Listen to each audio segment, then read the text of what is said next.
E aí?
Mi equipo.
Brainer. Please.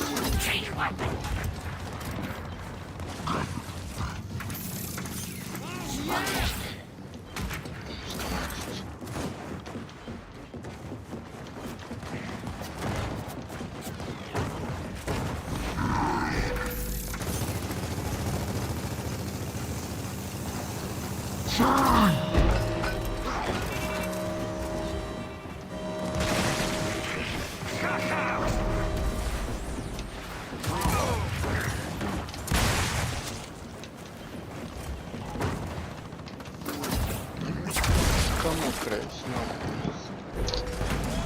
Es que quise activar el tanque, no sabía que soltaba la bala. Mientras cargaba el barco, vaya.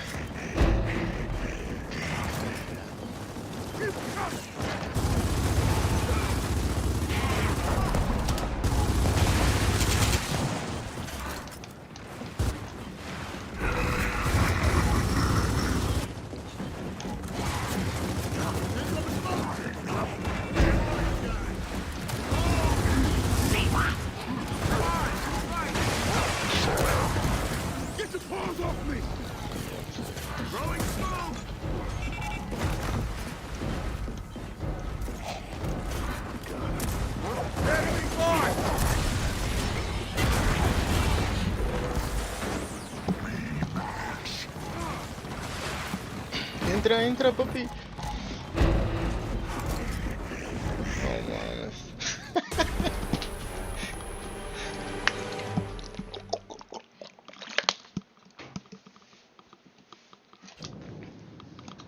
Cuatro kills lleva mi compita. Ah, pero ya también.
Pedo con mi equipo, man.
Salió la pinche granada.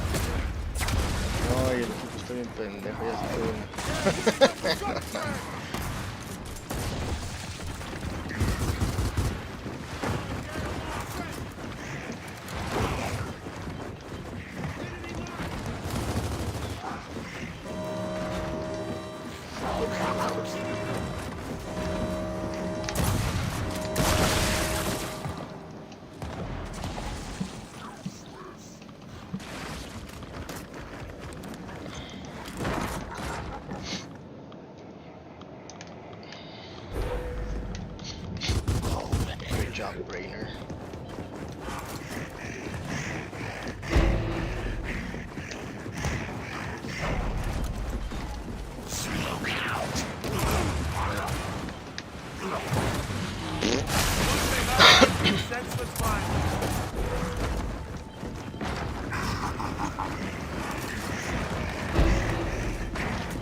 Tapetes o colchones. Es el momento perfecto para darles una limpieza profunda. Sí. Con nuestro servicio de lavado profesional, eliminamos las manchas. Ahora sí, güey, pero la partida pasada, güey, estaba chingue. Los otros güeyes no están chingue.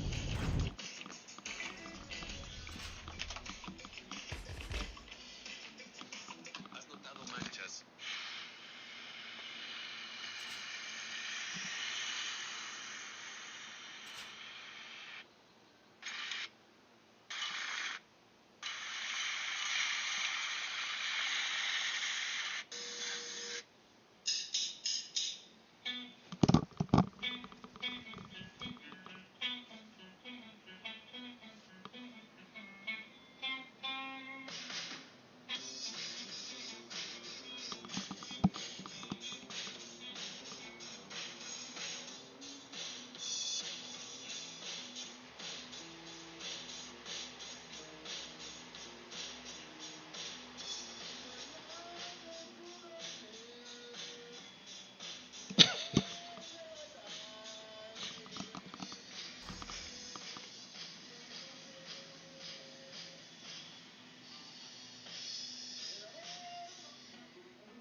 Así es, un día lavándose a las bien cochinas. El primer servicio estaba súper sucio.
Here?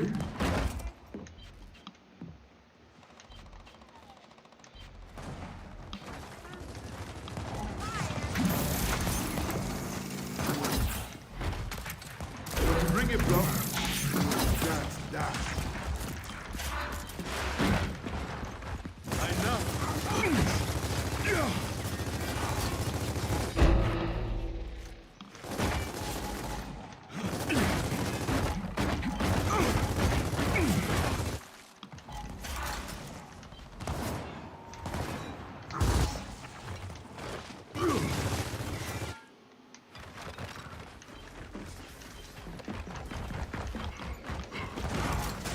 Yeah, bro.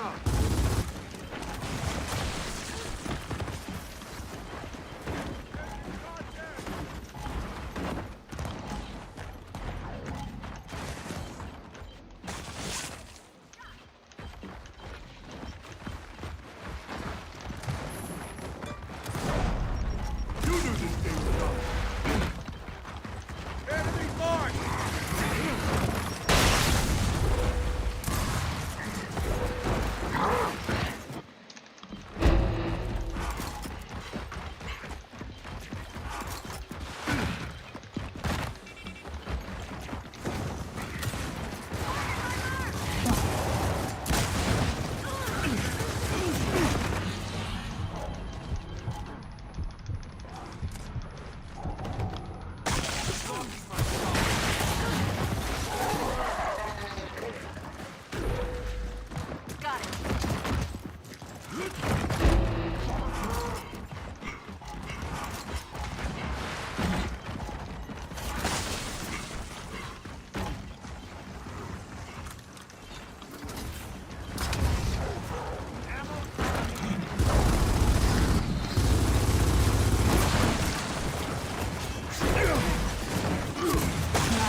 It's jammed.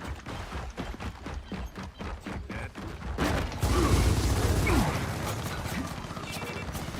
Shock out!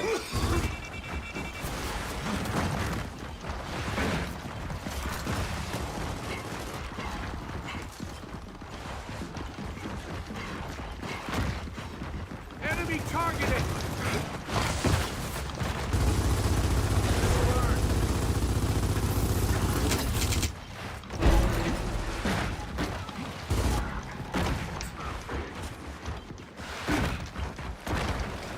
Shut down!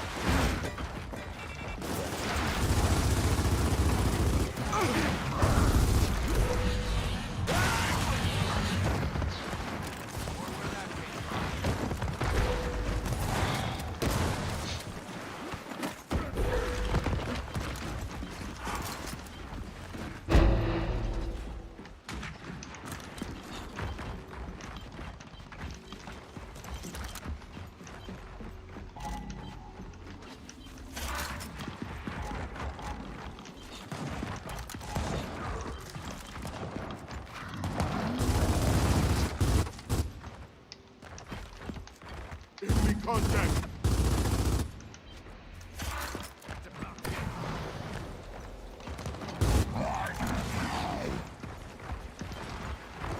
Throwing shock!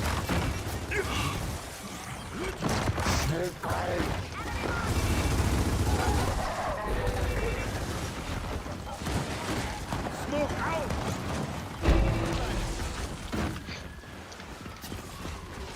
Nice. Smoke out!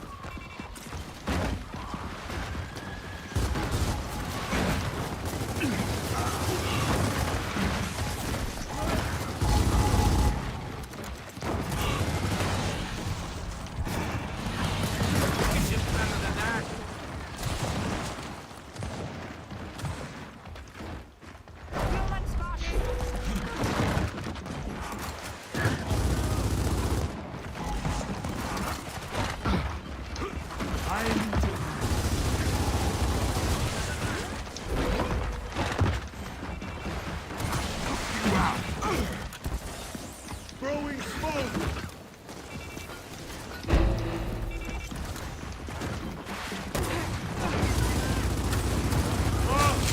Sorry!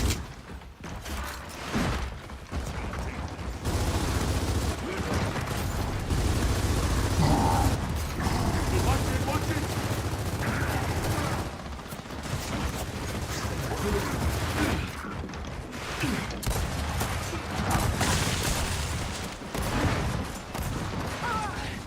You might want to duck.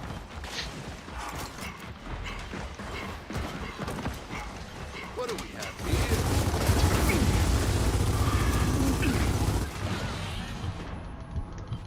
Too easy. Fight through the pain. I am enjoying this. Contact!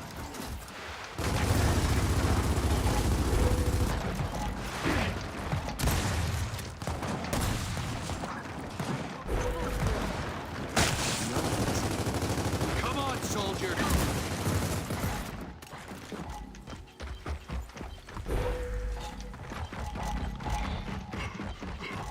You want some?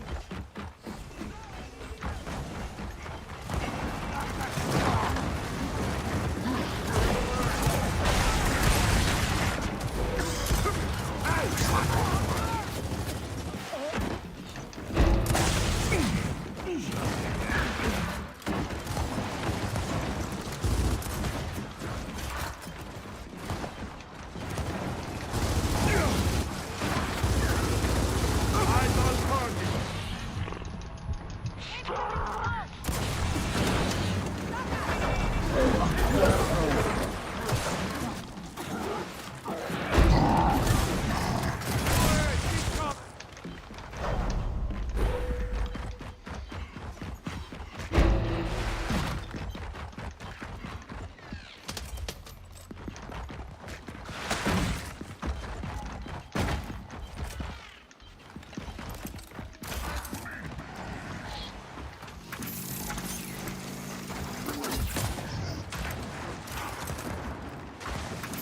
Contact!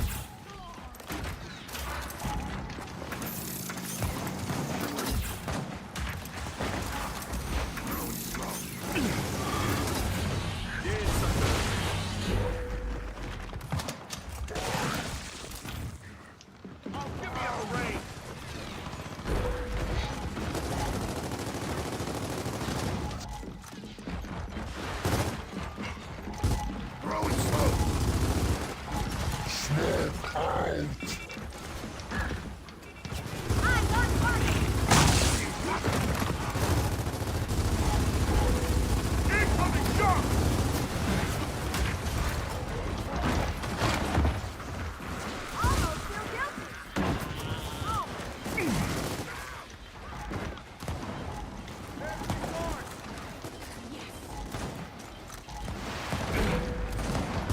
Not on purpose.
I need this.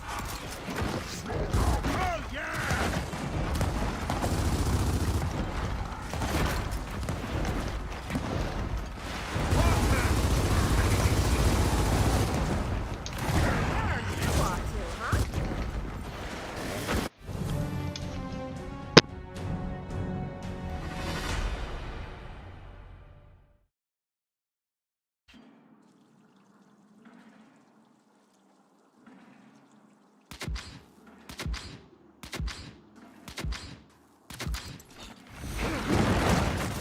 Come on, guys, let's go! What is this nonsense?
what I needed.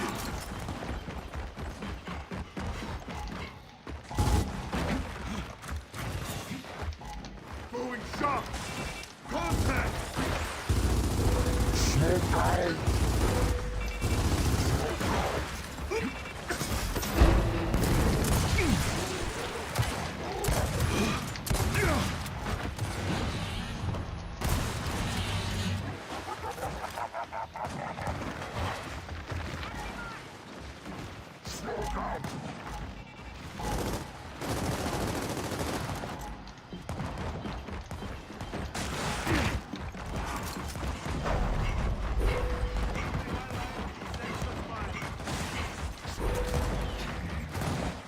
Just what I needed. I kill you! Where you going?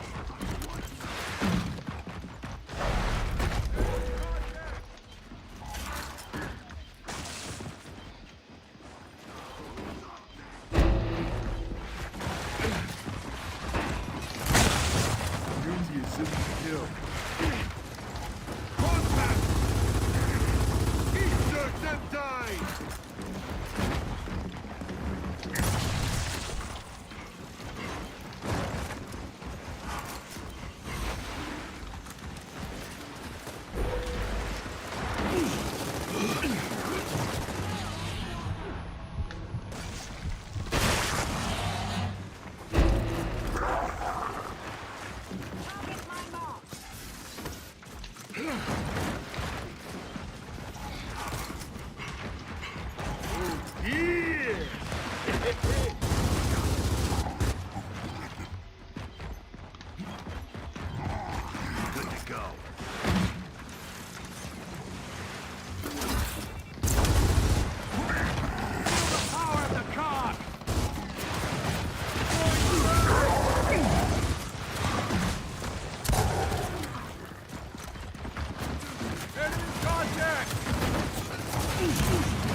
I do.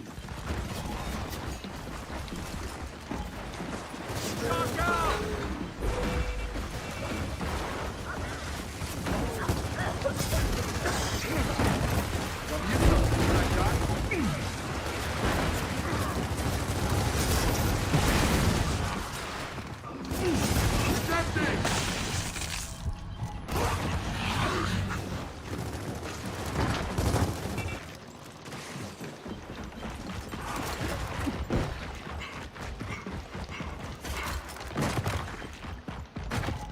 Safety's off.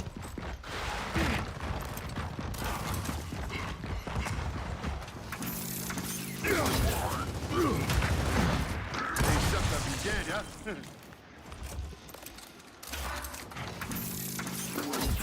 Smoke out!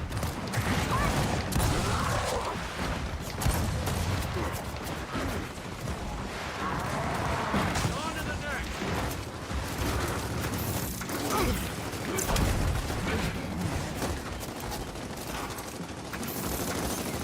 We're not done yet. I like the sound of that.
Se mamó el equipo.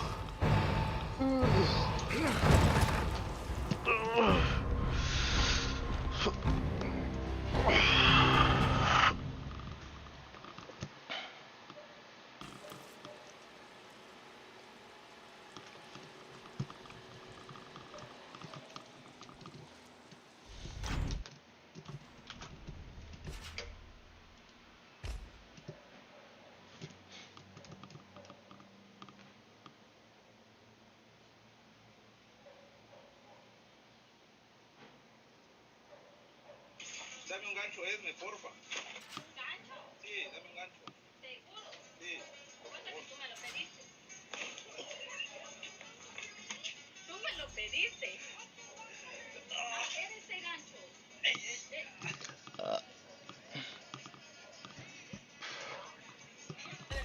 Te pasaste. Dame un gancho, Esme, porfa. ¿Un gancho? Sí, dame un gancho. ¿Seguro? Sí. ¿Cuánto que tú me lo pediste? Tú me lo pediste. ¿A qué era ese gancho?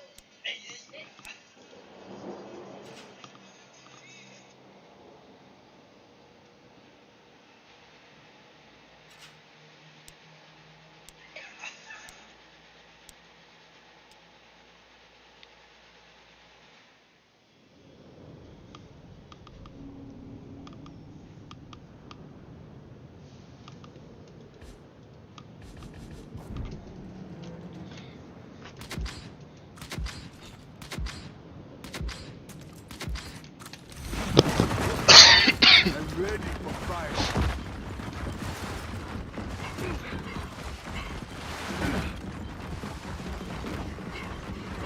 Give less. You never learn. I'll take that.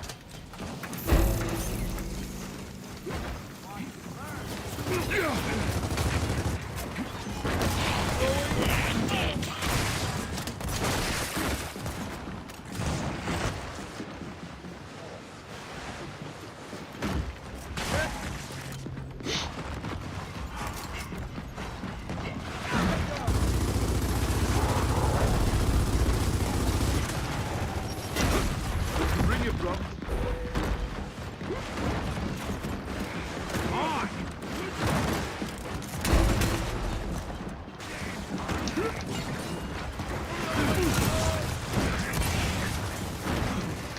Contact.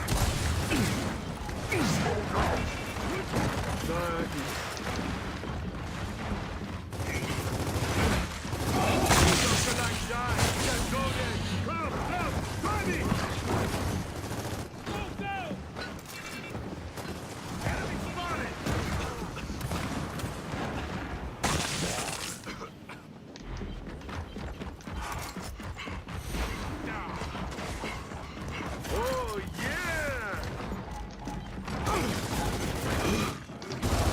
Contact.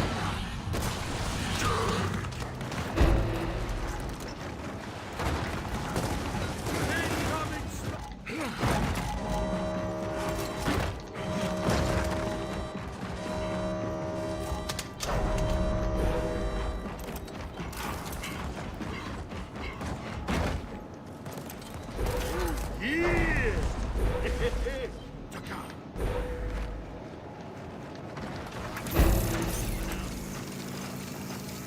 Boom, sucker! Let's do this! Enemy contact!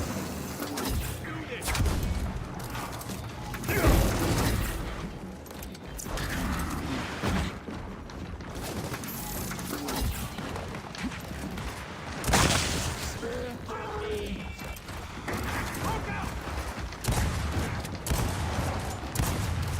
Hold up, I'm not done with you.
They took me out!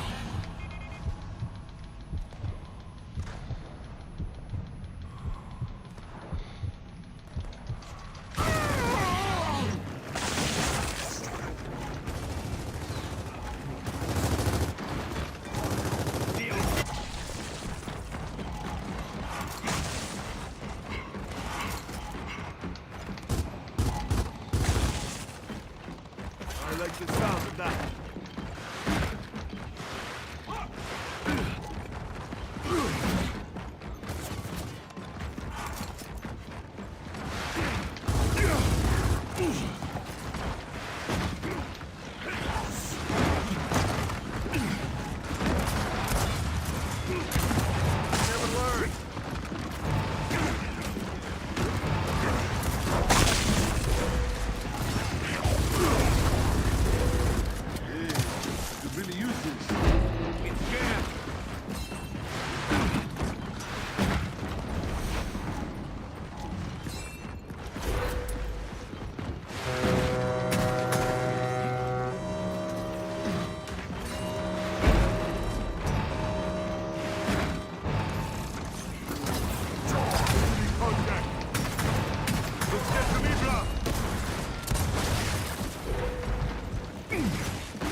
What I needed. Fire in the hole!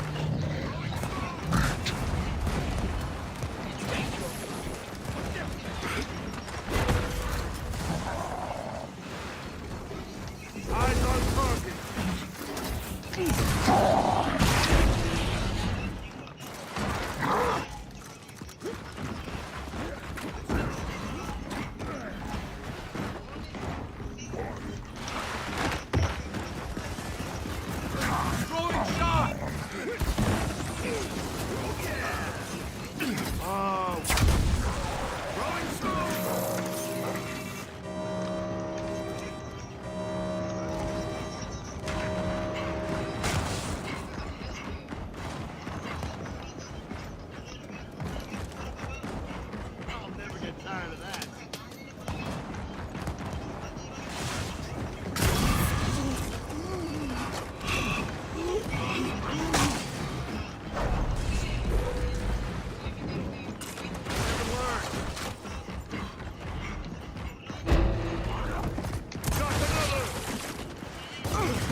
Lock and load.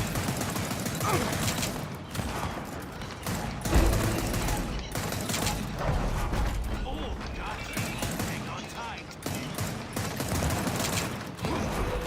Power of the cog. Hey, we really use this.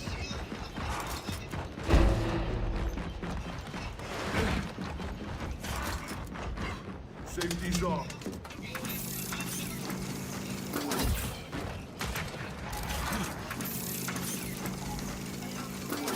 That.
Enemy mark.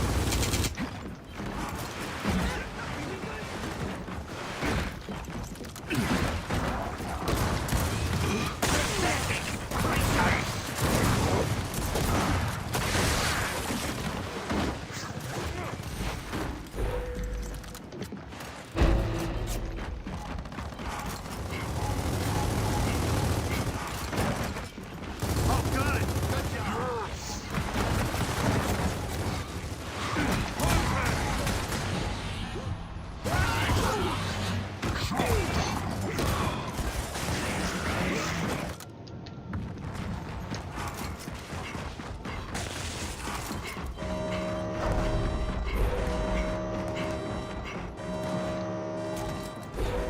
Little surprise. Safety's off.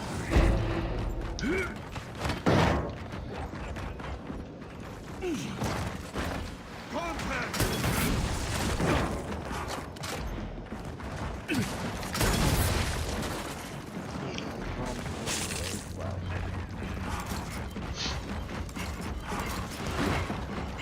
Diablo!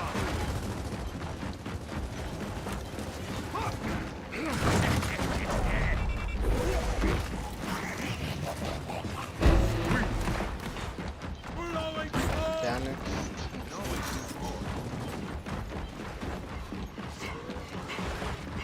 Ya viene.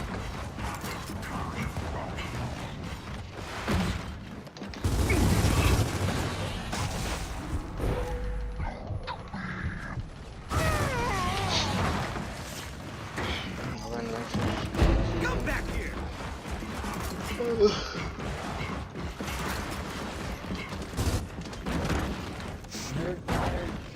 Eyes on target! Shit, yeah! Throwing smoke! Out of the way!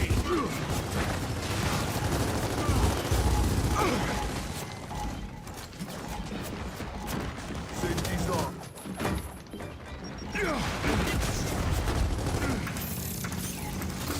Throwing smoke! Smoke out!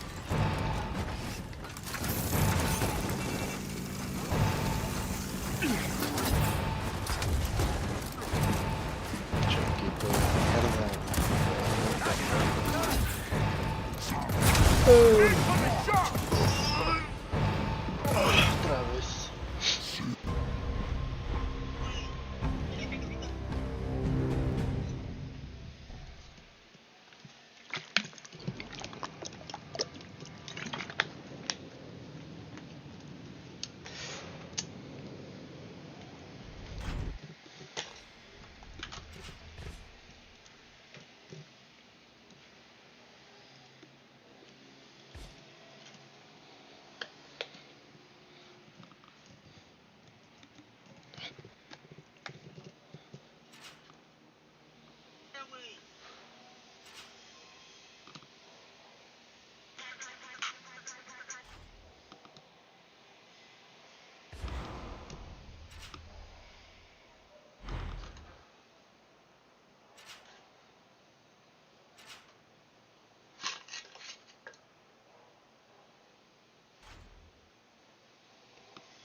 What's the message for the coming generation? Don't know. Tú eres de la... What?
Oh, this reminds me of the good old days.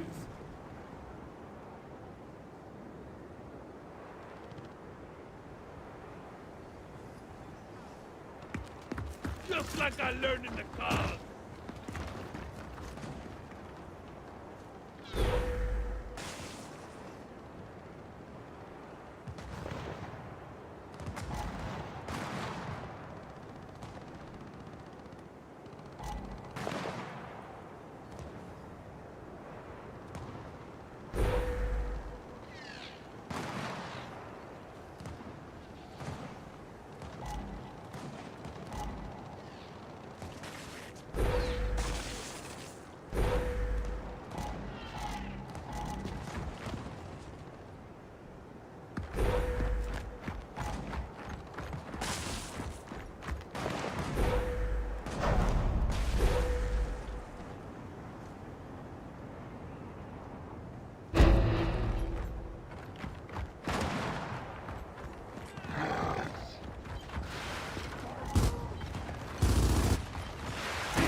I know.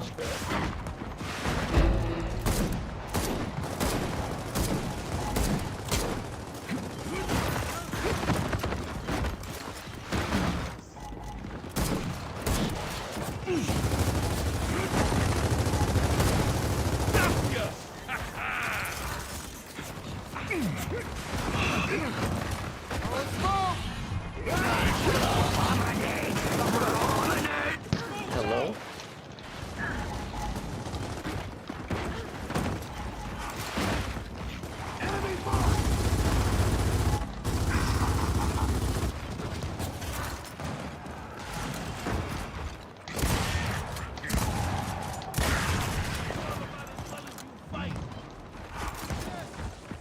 I'll take that.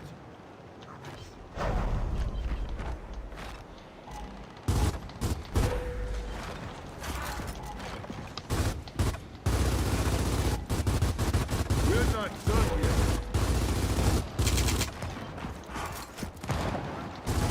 Incoming smoke!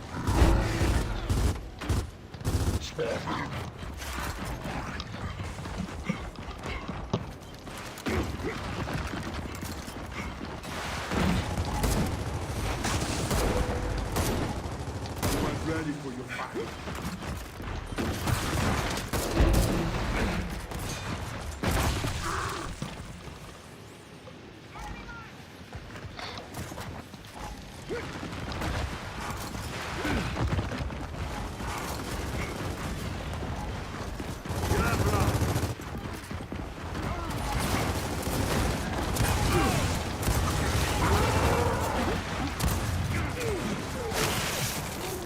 Smoke out! Just what I needed!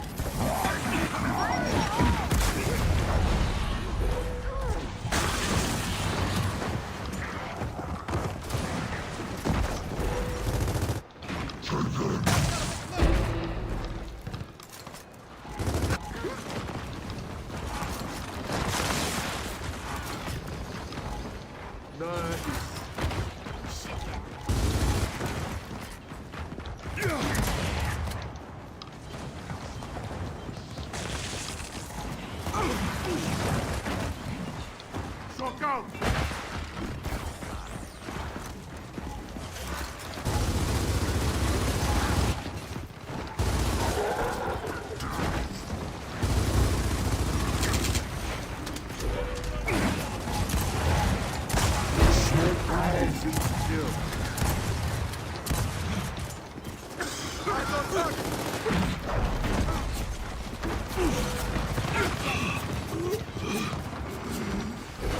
What I needed.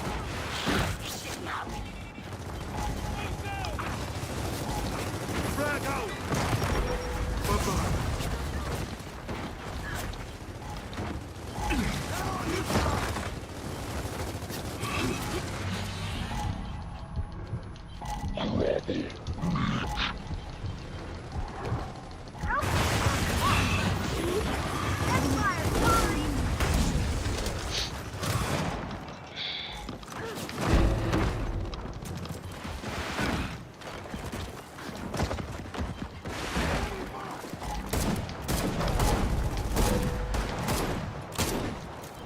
Love you something. You like that?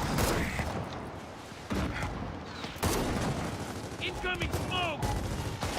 Time to tear shit up! Enemy mark! Draw all you want.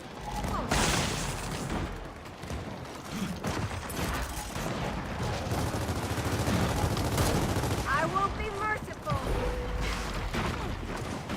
Throwing smoke!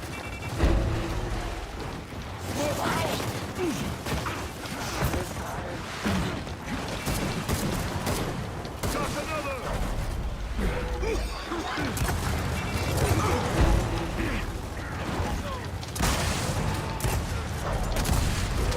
There's something I said? Throwing frag! Throwing frag!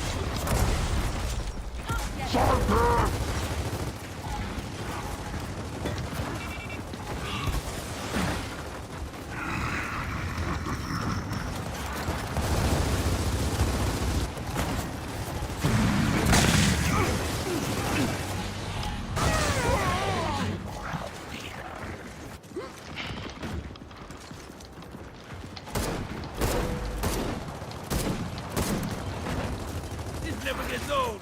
I do, but this doesn't.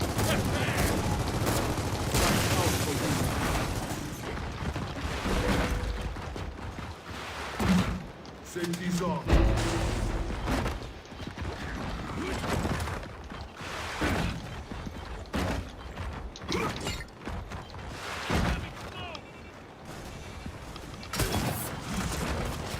Unit. Enemy contact.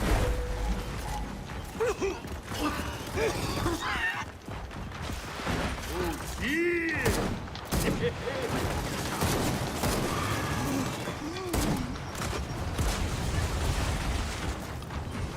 ¿A poco sí? That's what I needed. Throwing shot. You get out of my shot!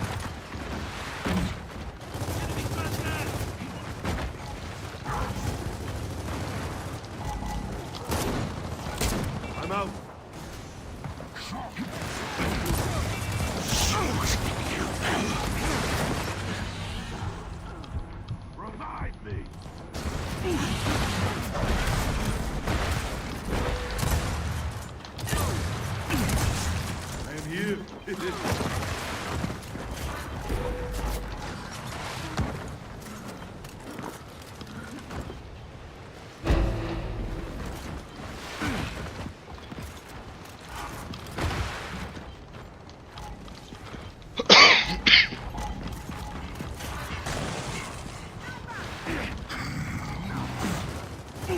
Man, what happened?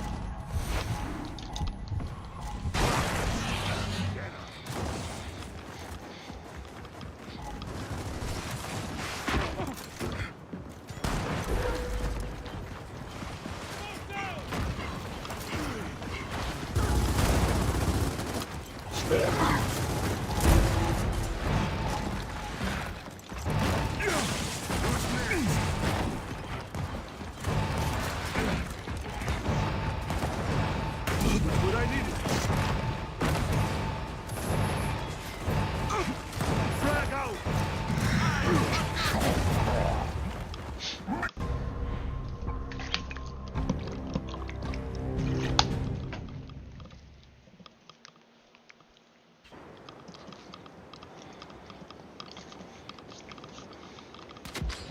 Zero caps.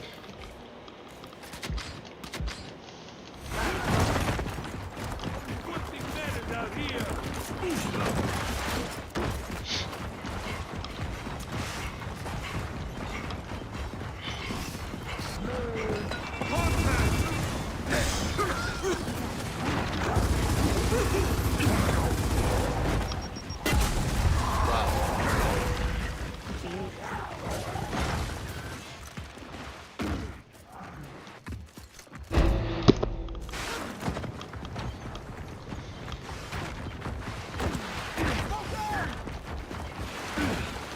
Smoke out.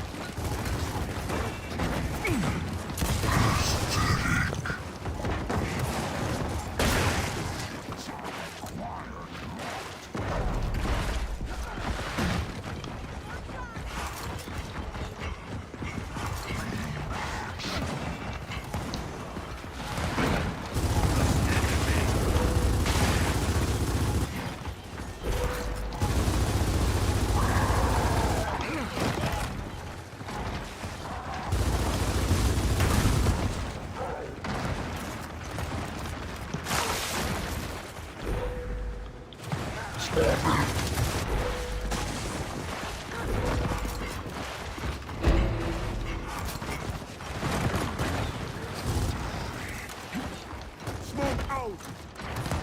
Oh, whoop.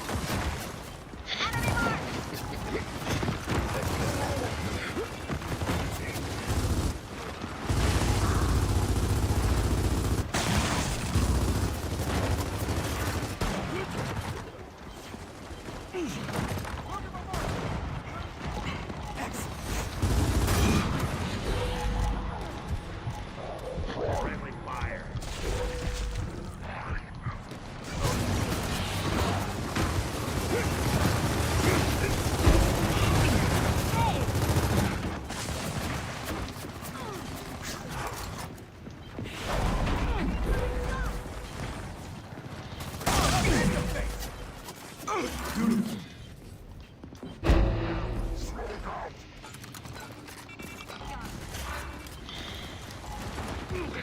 No issues more.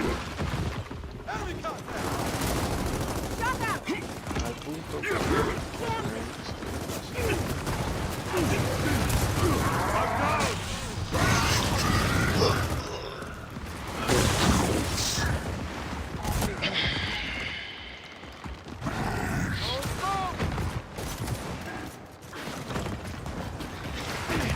Enemy mark.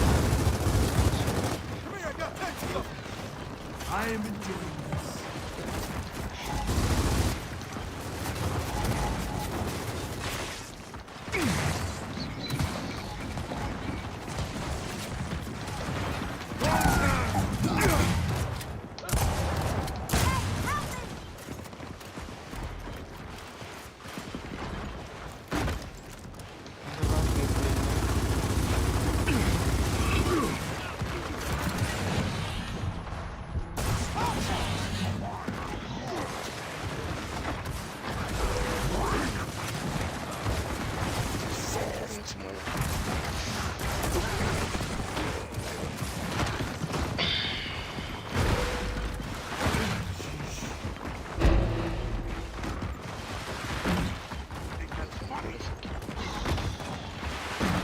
Kill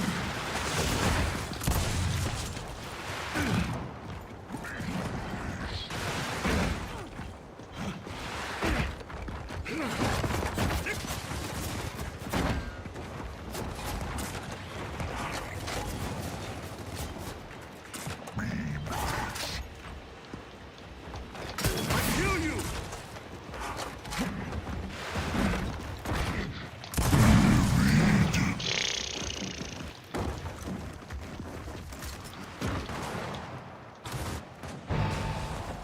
El noise, como su nombre lo indica. Ladrar. No sé.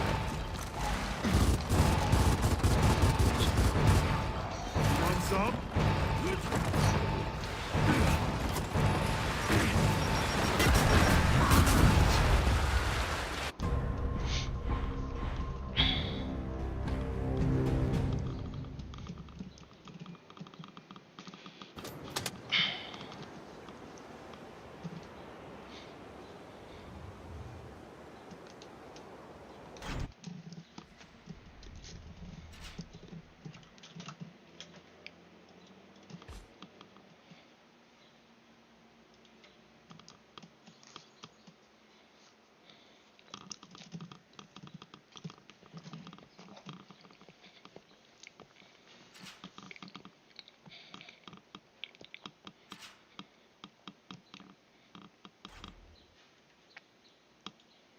Gears of War E-Day has one huge ace up its sleeve that it absolutely needs to capitalize on in order for this game to be successful. While Versus or standard PvP multiplayer is a bit of a mixed bag right now with feedback, there is one universal mode that makes or breaks a Gears of War game dating back to Gears of War 2, and that is Horde mode. Now, Gears of War E-Day has introduced Horde Siege, which is a large map version of Horde, almost open world, where a total of 12 players made up of 3-man squads fight in a huge skirmish across a large map. Now, there is two concerns I have about this. One is that the game is only going to launch with 3 Horde Siege maps, and 2, this is more of an offensive-based game mode where you're constantly moving around the map, and it is not defensive like classic Horde. Right now there's kind of Horde on the Siege map with only 10 waves, but not the 50 wave Horde that we're used to, and I haven't heard anything about 50 waves on the multiplayer maps, which would add 6 different arenas for us to play in.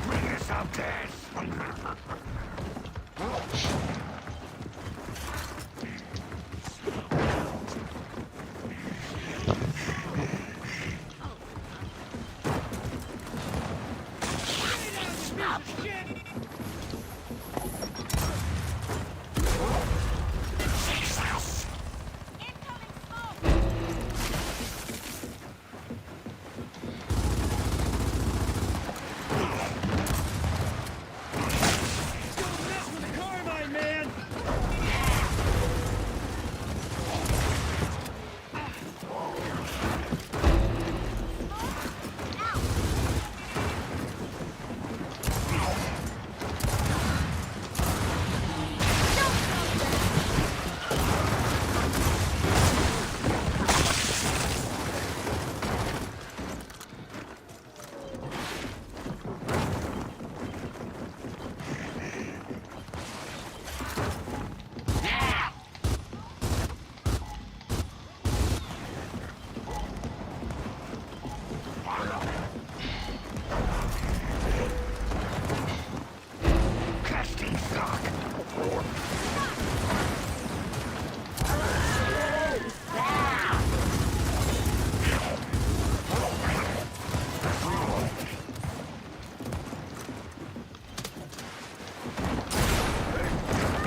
mates.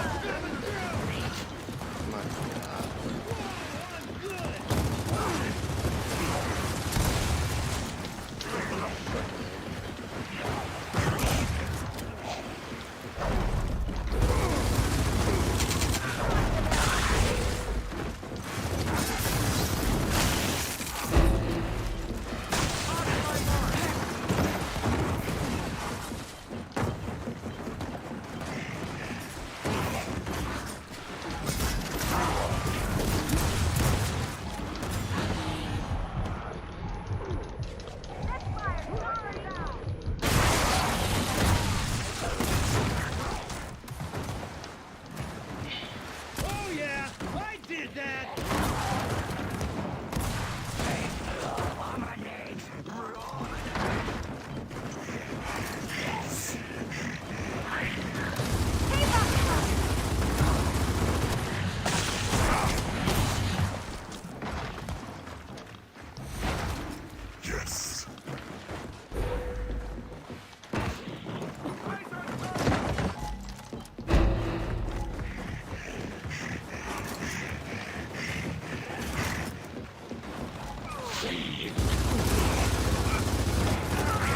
I will not die like this. Will I?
Somebody help me.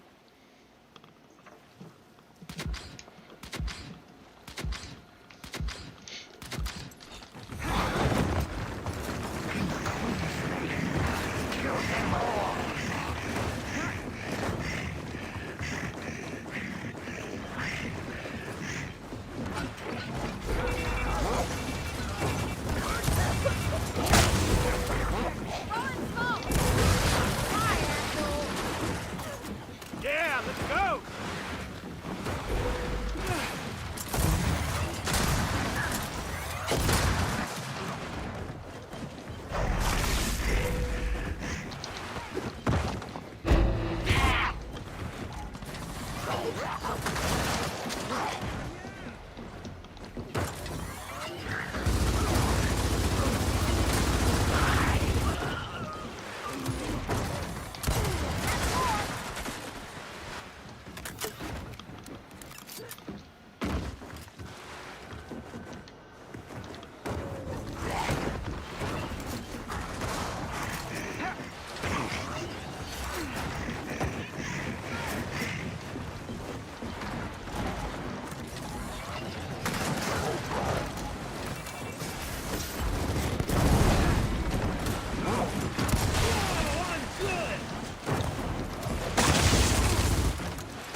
Throwing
Stupid monitor went out.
I don't think so.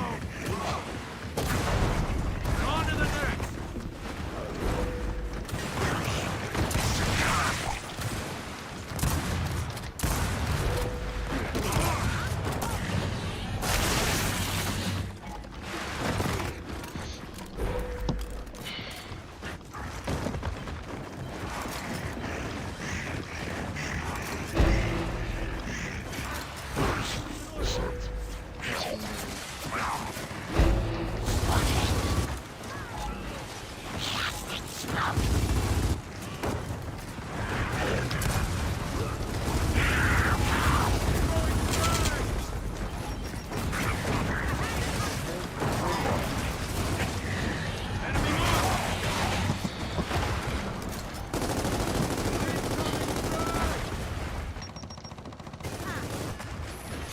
No mames, esa granada que...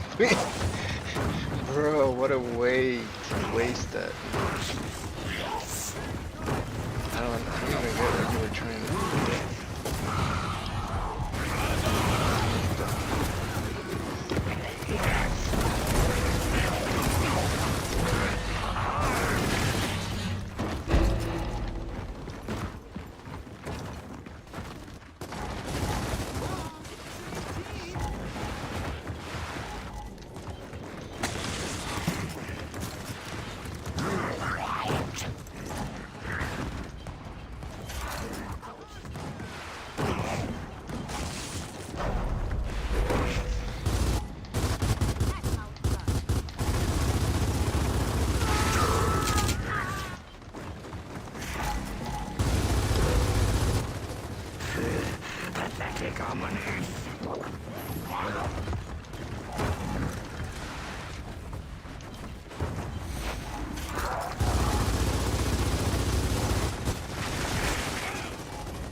Help me cap it, bro. What the fuck are you doing?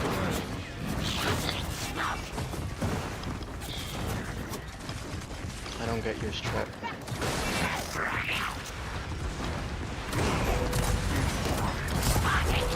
What the fuck are you doing there? Confronting my ass. Confronting his lame ass. Lazy ass. Noob side.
hombre esa granada.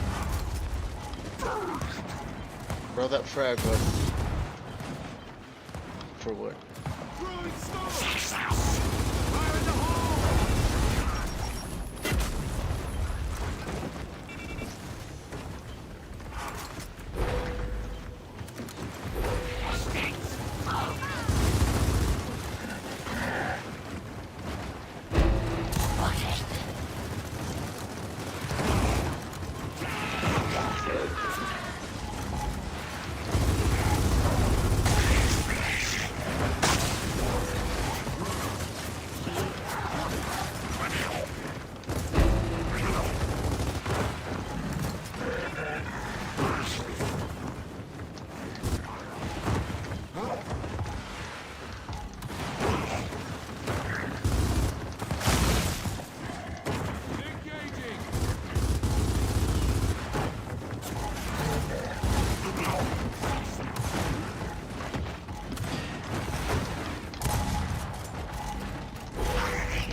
Let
me go.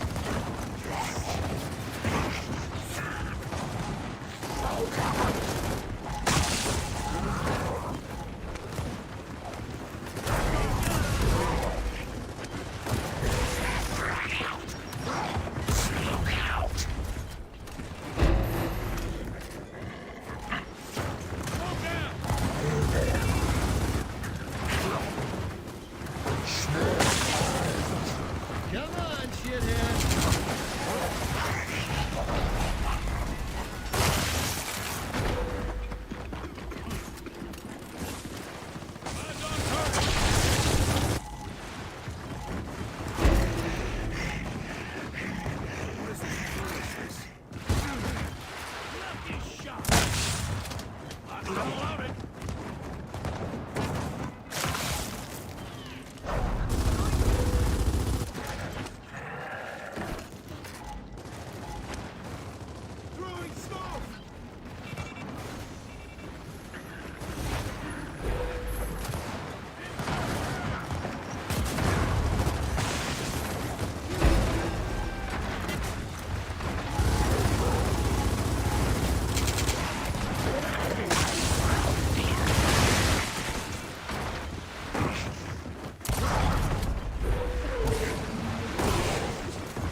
I do.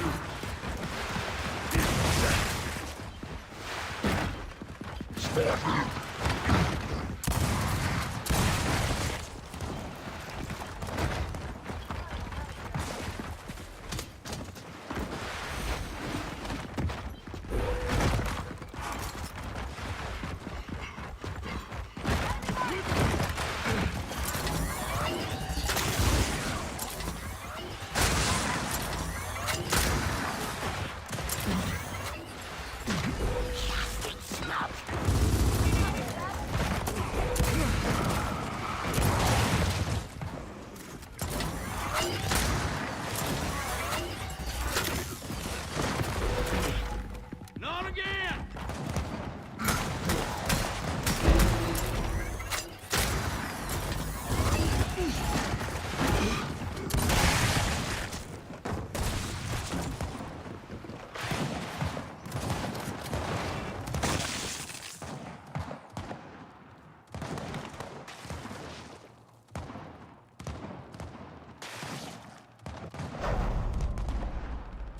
What are you crawling on the urgent care?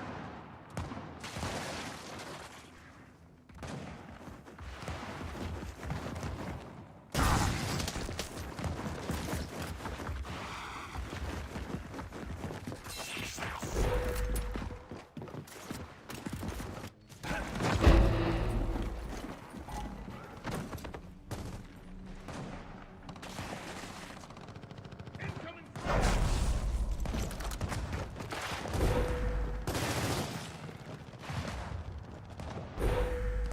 I saw it first.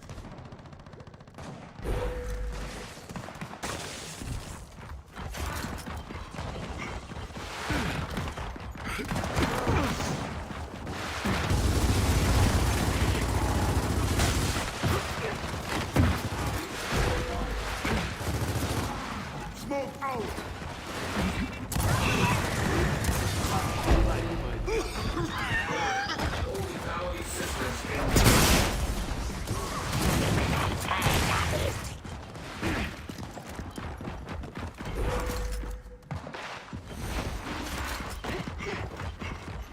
Eyes on target. Yeah, brah!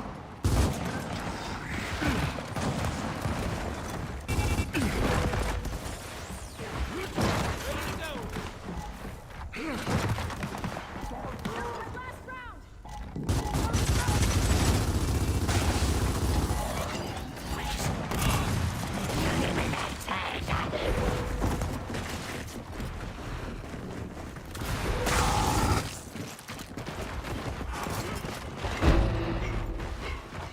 You want some?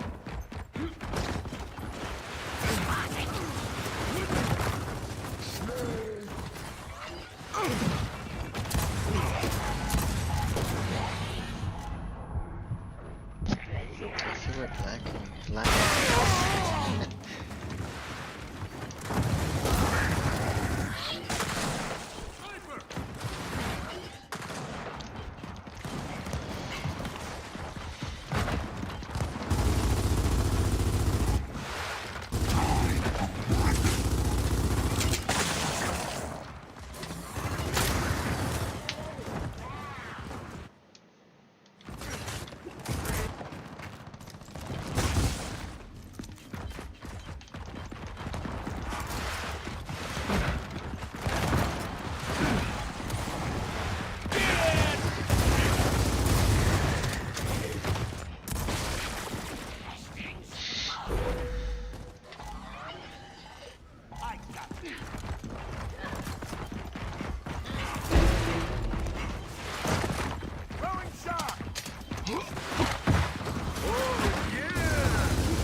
Eyes on target.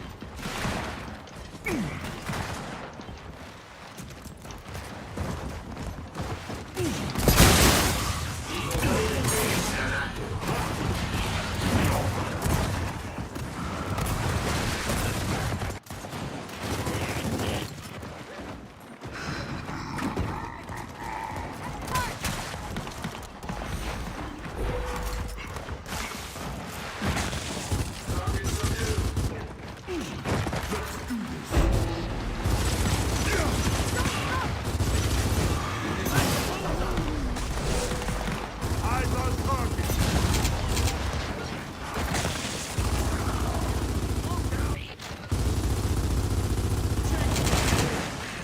I like the sound of that.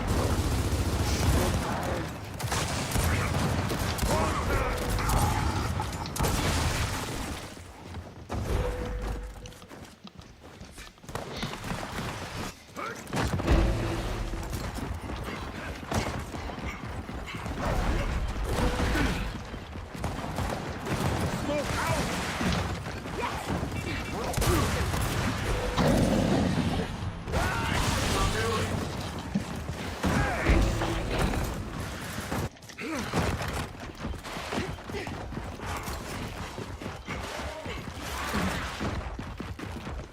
Hey, like shopping, huh?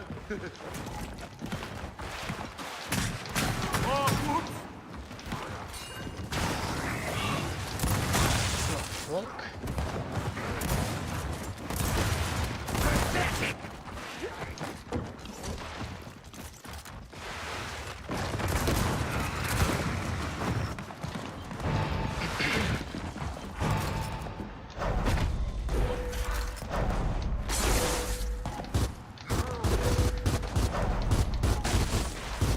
Eyes on target.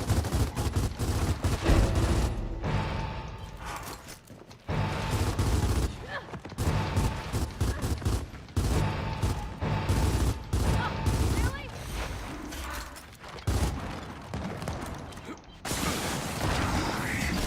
Enemy bar!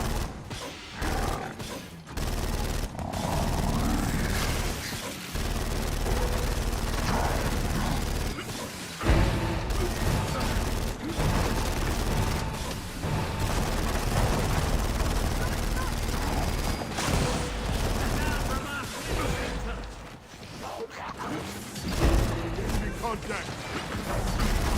Empty! No salió el pinche.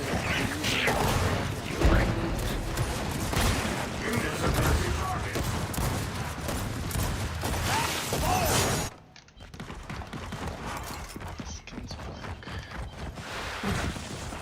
You want some? Hey, like shopping, huh?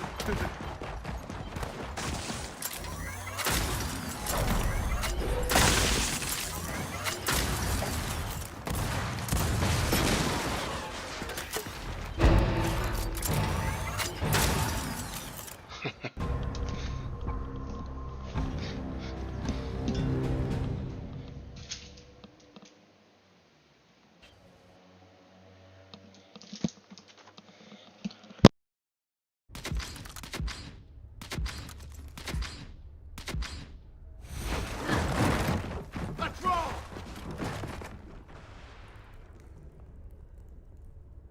Perfect.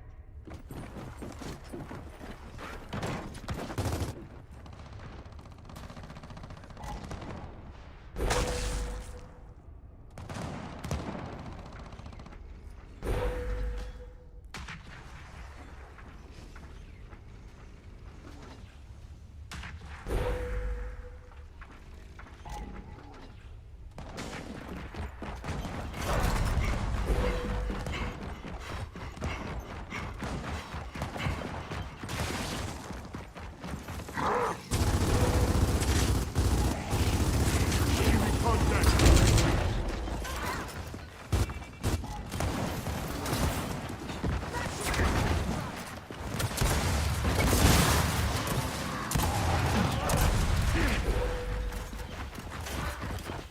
Enemy bar! Check your aim! That's almost done!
This is weak. This really sucks.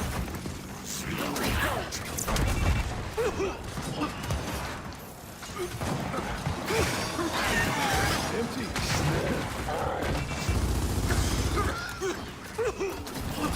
Incoming shot!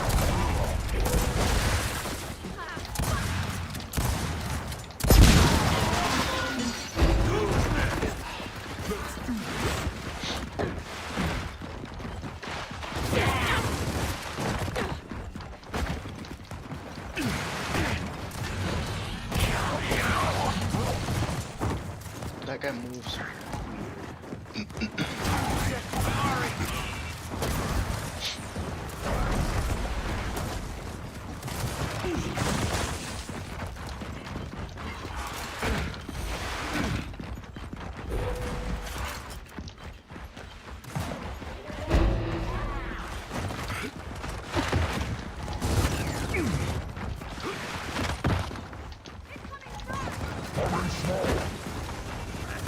Perfect.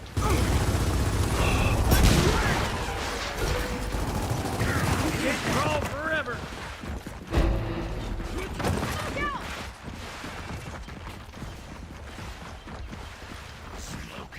I am on out.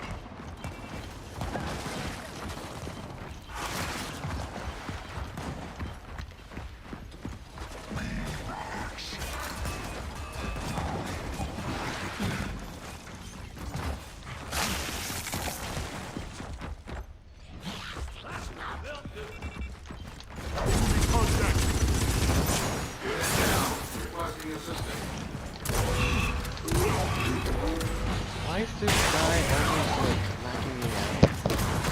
CR6 and 2. What the fuck is wrong with that guy?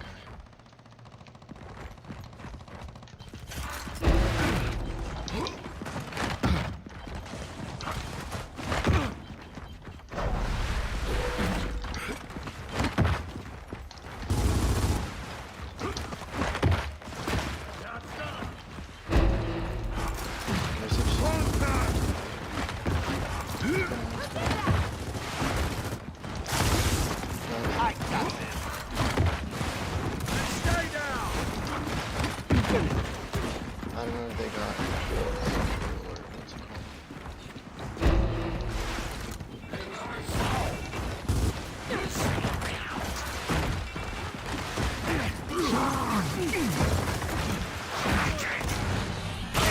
what's it called? See how it like pulled me towards it.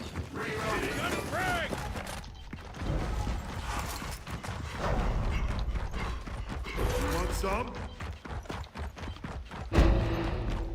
Safety's off. Enemy mark! I like the sound of that.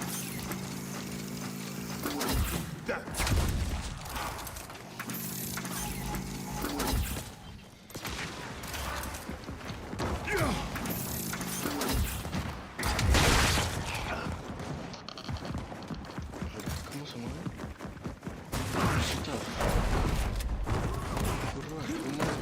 Oh, give me a break! Look at that 740, 800 thing. I like the sound of that. Come back. Good to go! Rolling smoke!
Smoke out!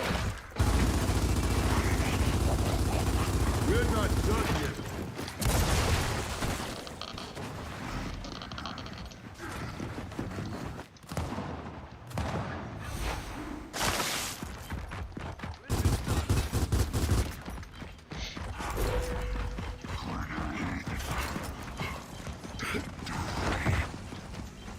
Contact!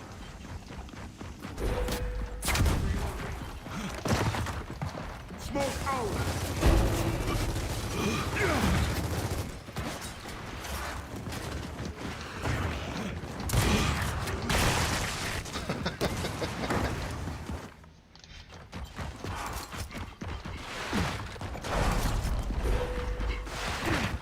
Stop getting loaded, bro!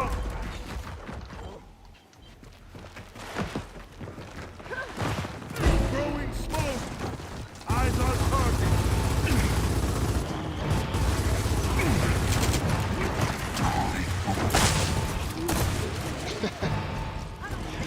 Get this fucking laggy ass. Man. Overdone. Throwing smoke! Wow!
Have you ever been scrolling on your phone and come across one of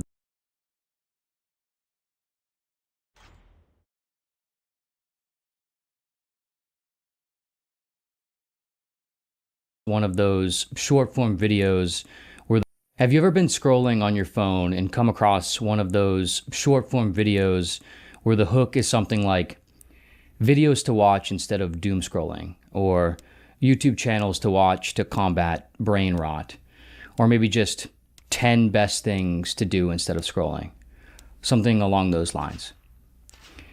I've come across quite a few of them, and some of them have absurd amounts of views. Tens of millions in some cases, hundreds of thousands of likes, tons of comments, mostly very supportive. I've even seen some of my Pursuit of Wonder videos featured in some of these, which of course feels nice. Though this phenomenon and content format probably seems mostly benign and uninteresting to most people, I find a lot interesting about it. In some cases, these Instagram Reels or YouTube Shorts or presumably TikToks, like I said, have tens of millions of views. And yet, the long-form videos that these short-form videos directly share with full title and thumbnail gain relatively no notable increase in viewership after the fact. The whole apparent point of these short-form videos is for the viewer to realize that they're on a platform or watching a form of content that likely lacks depth or lacks nuance or doesn't require their attention for more than 30 seconds or maybe a minute at a time. In this realization, the viewer is presumably supposed to go over to the recommended longer, more nuanced or meaningful content, either right then and there or presumably some near upcoming moment.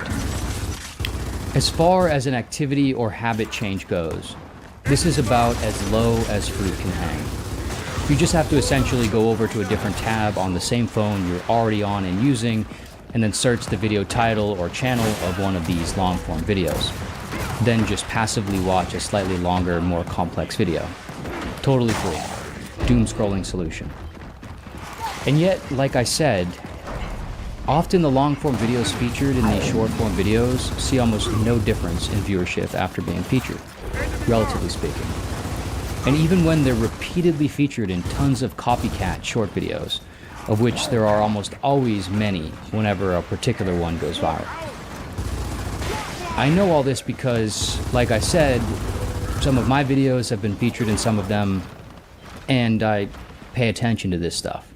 Part of my living involves at least loosely understanding the dynamics of views and media. And I also have some friends who have had their videos or channels featured in some of them as well. To give you a sense, in some cases, I've seen long-form YouTube videos in one of these viral short-form videos start out at something like 300,000 views before being shared. The viral short-form video that explicitly shares and mentions this long-form video will then go on to gain something like 2, 3, 5, or even 10 million cumulative views. After all that, the same featured long-form video that already had 300,000 views will maybe rise to something like 330,000 views. Of course, that's not nothing, but it's essentially a 10% increase on a video that was already algorithmically favorable on YouTube and likely already getting maybe a few thousand views a day on its own. And relative to the 10 million views on the short-form video, it's like 0.3%. A 0.3% conversion for something totally free and apparently native to the viewer. But I suppose that's the problem. It's not really native. Imagine you went into a bar and said, "Hey everyone, here are 10 things to drink that aren't alcohol." Even those in the bar who have a drinking problem and want to stop drinking aren't going to suddenly grab a Pepsi and stop everything they're doing, and in some sense want to continue to do, even if the act of putting liquid in your body is fundamentally the same in both cases. These 10 things to do instead of doom scrolling style videos are literally doom scrolling videos. They aren't successful because they stop people from scrolling. They work because they keep people scrolling. The literal incentive structure of the format is that you watch more of the same short-form content again, recommending more long-form videos or books or activities that you, along with most people, will never quite do, or at least not enough to keep you from coming back to the bar. What's interesting about this mismatch in terms of the ratio between the short-form video views and the long-form video views is that it seems to indicate how many people want to stop scrolling, or at least scroll less, want to engage in longer stuff or different activities, but how few people actually do, or maybe can. So many of us are trapped in the miles of web we've weaved out of the media we've scrolled. And even in these cute little moments of pretending like we're helping each other get out, get untangled, we aren't, and we don't. The word doom scrolling seemed to appear in the cultural vernacular extremely fast and fully established. It started from what I remember as a term referring to engaging in primarily negative and alarming news and content about how everything is terrible or going to end, or that some elf group you're scared of is coming for you.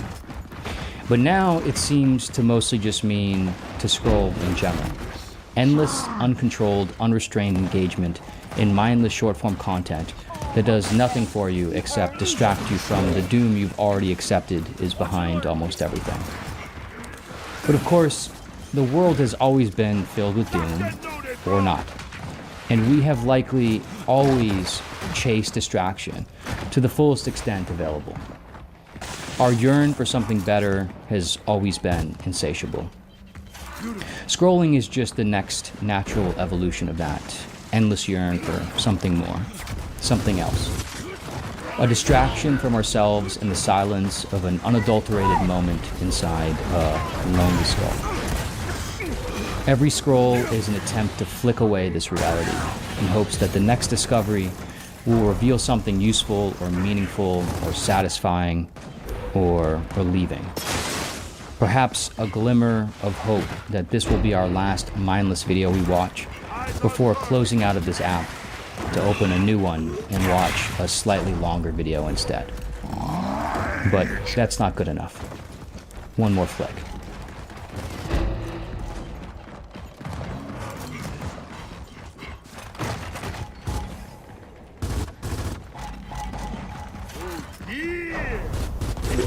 The two issues converge here. One is the question, what do we want to accomplish? What do we reasonably think we can accomplish?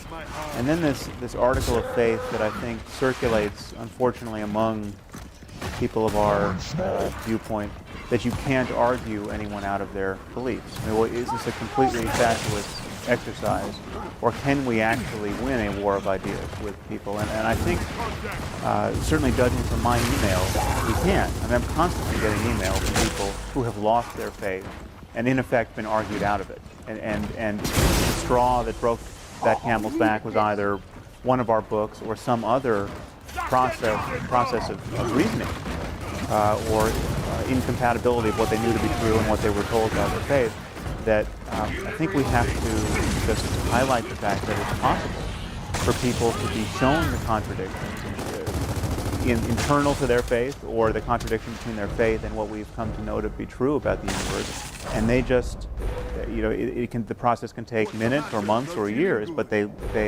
have to renounce their superstition in the face of what they now know to be true. I was having an argument with a very sophisticated biologist who's a brilliant expositor of evolution, and he still believes in God. And I said, can you, what's all about it? He said, I accept all your rational arguments, however, it's faith. And then he said this very significant phrase to me, there's a reason that it's called faith. He said it very decisively, very almost aggressively. There's a reason that it's called faith. And that was to him the absolute knockdown clincher. You can't argue with it because it's faith.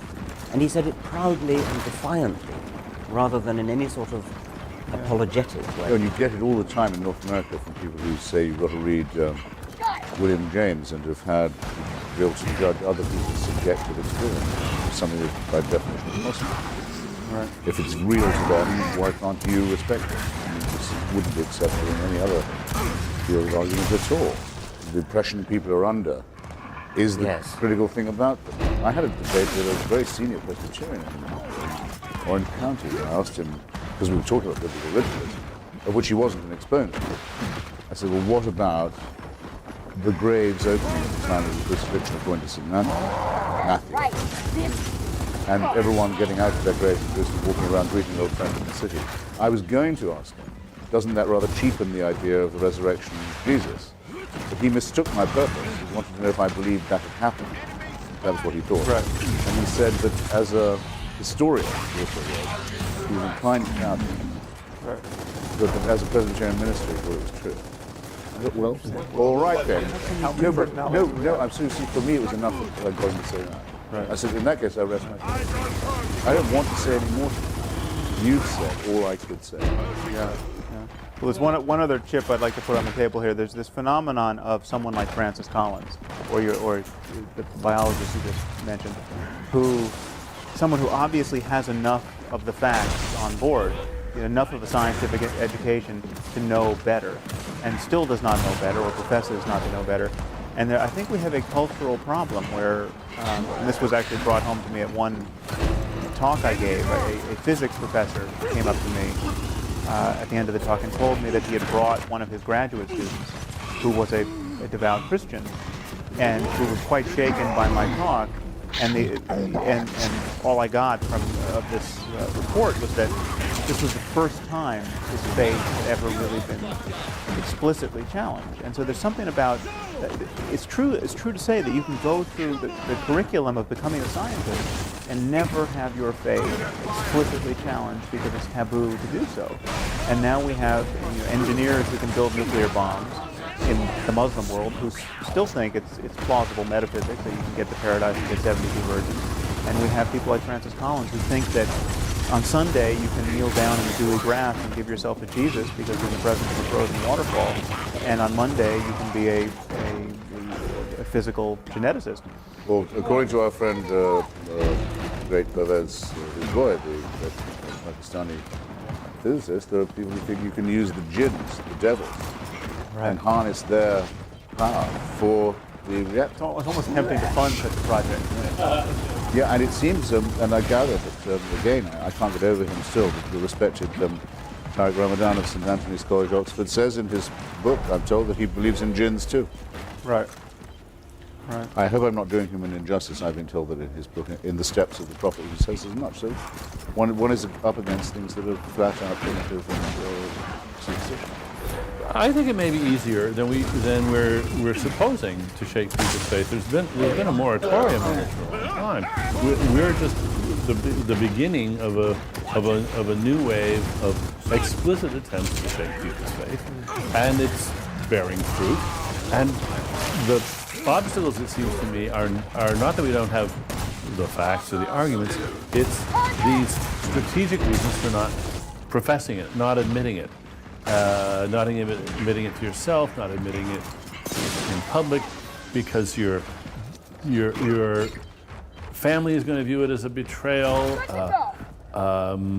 You're just embarrassed to admit that you were taken in by this for so long. It takes, I think, tremendous courage to just declare that you've given that all up.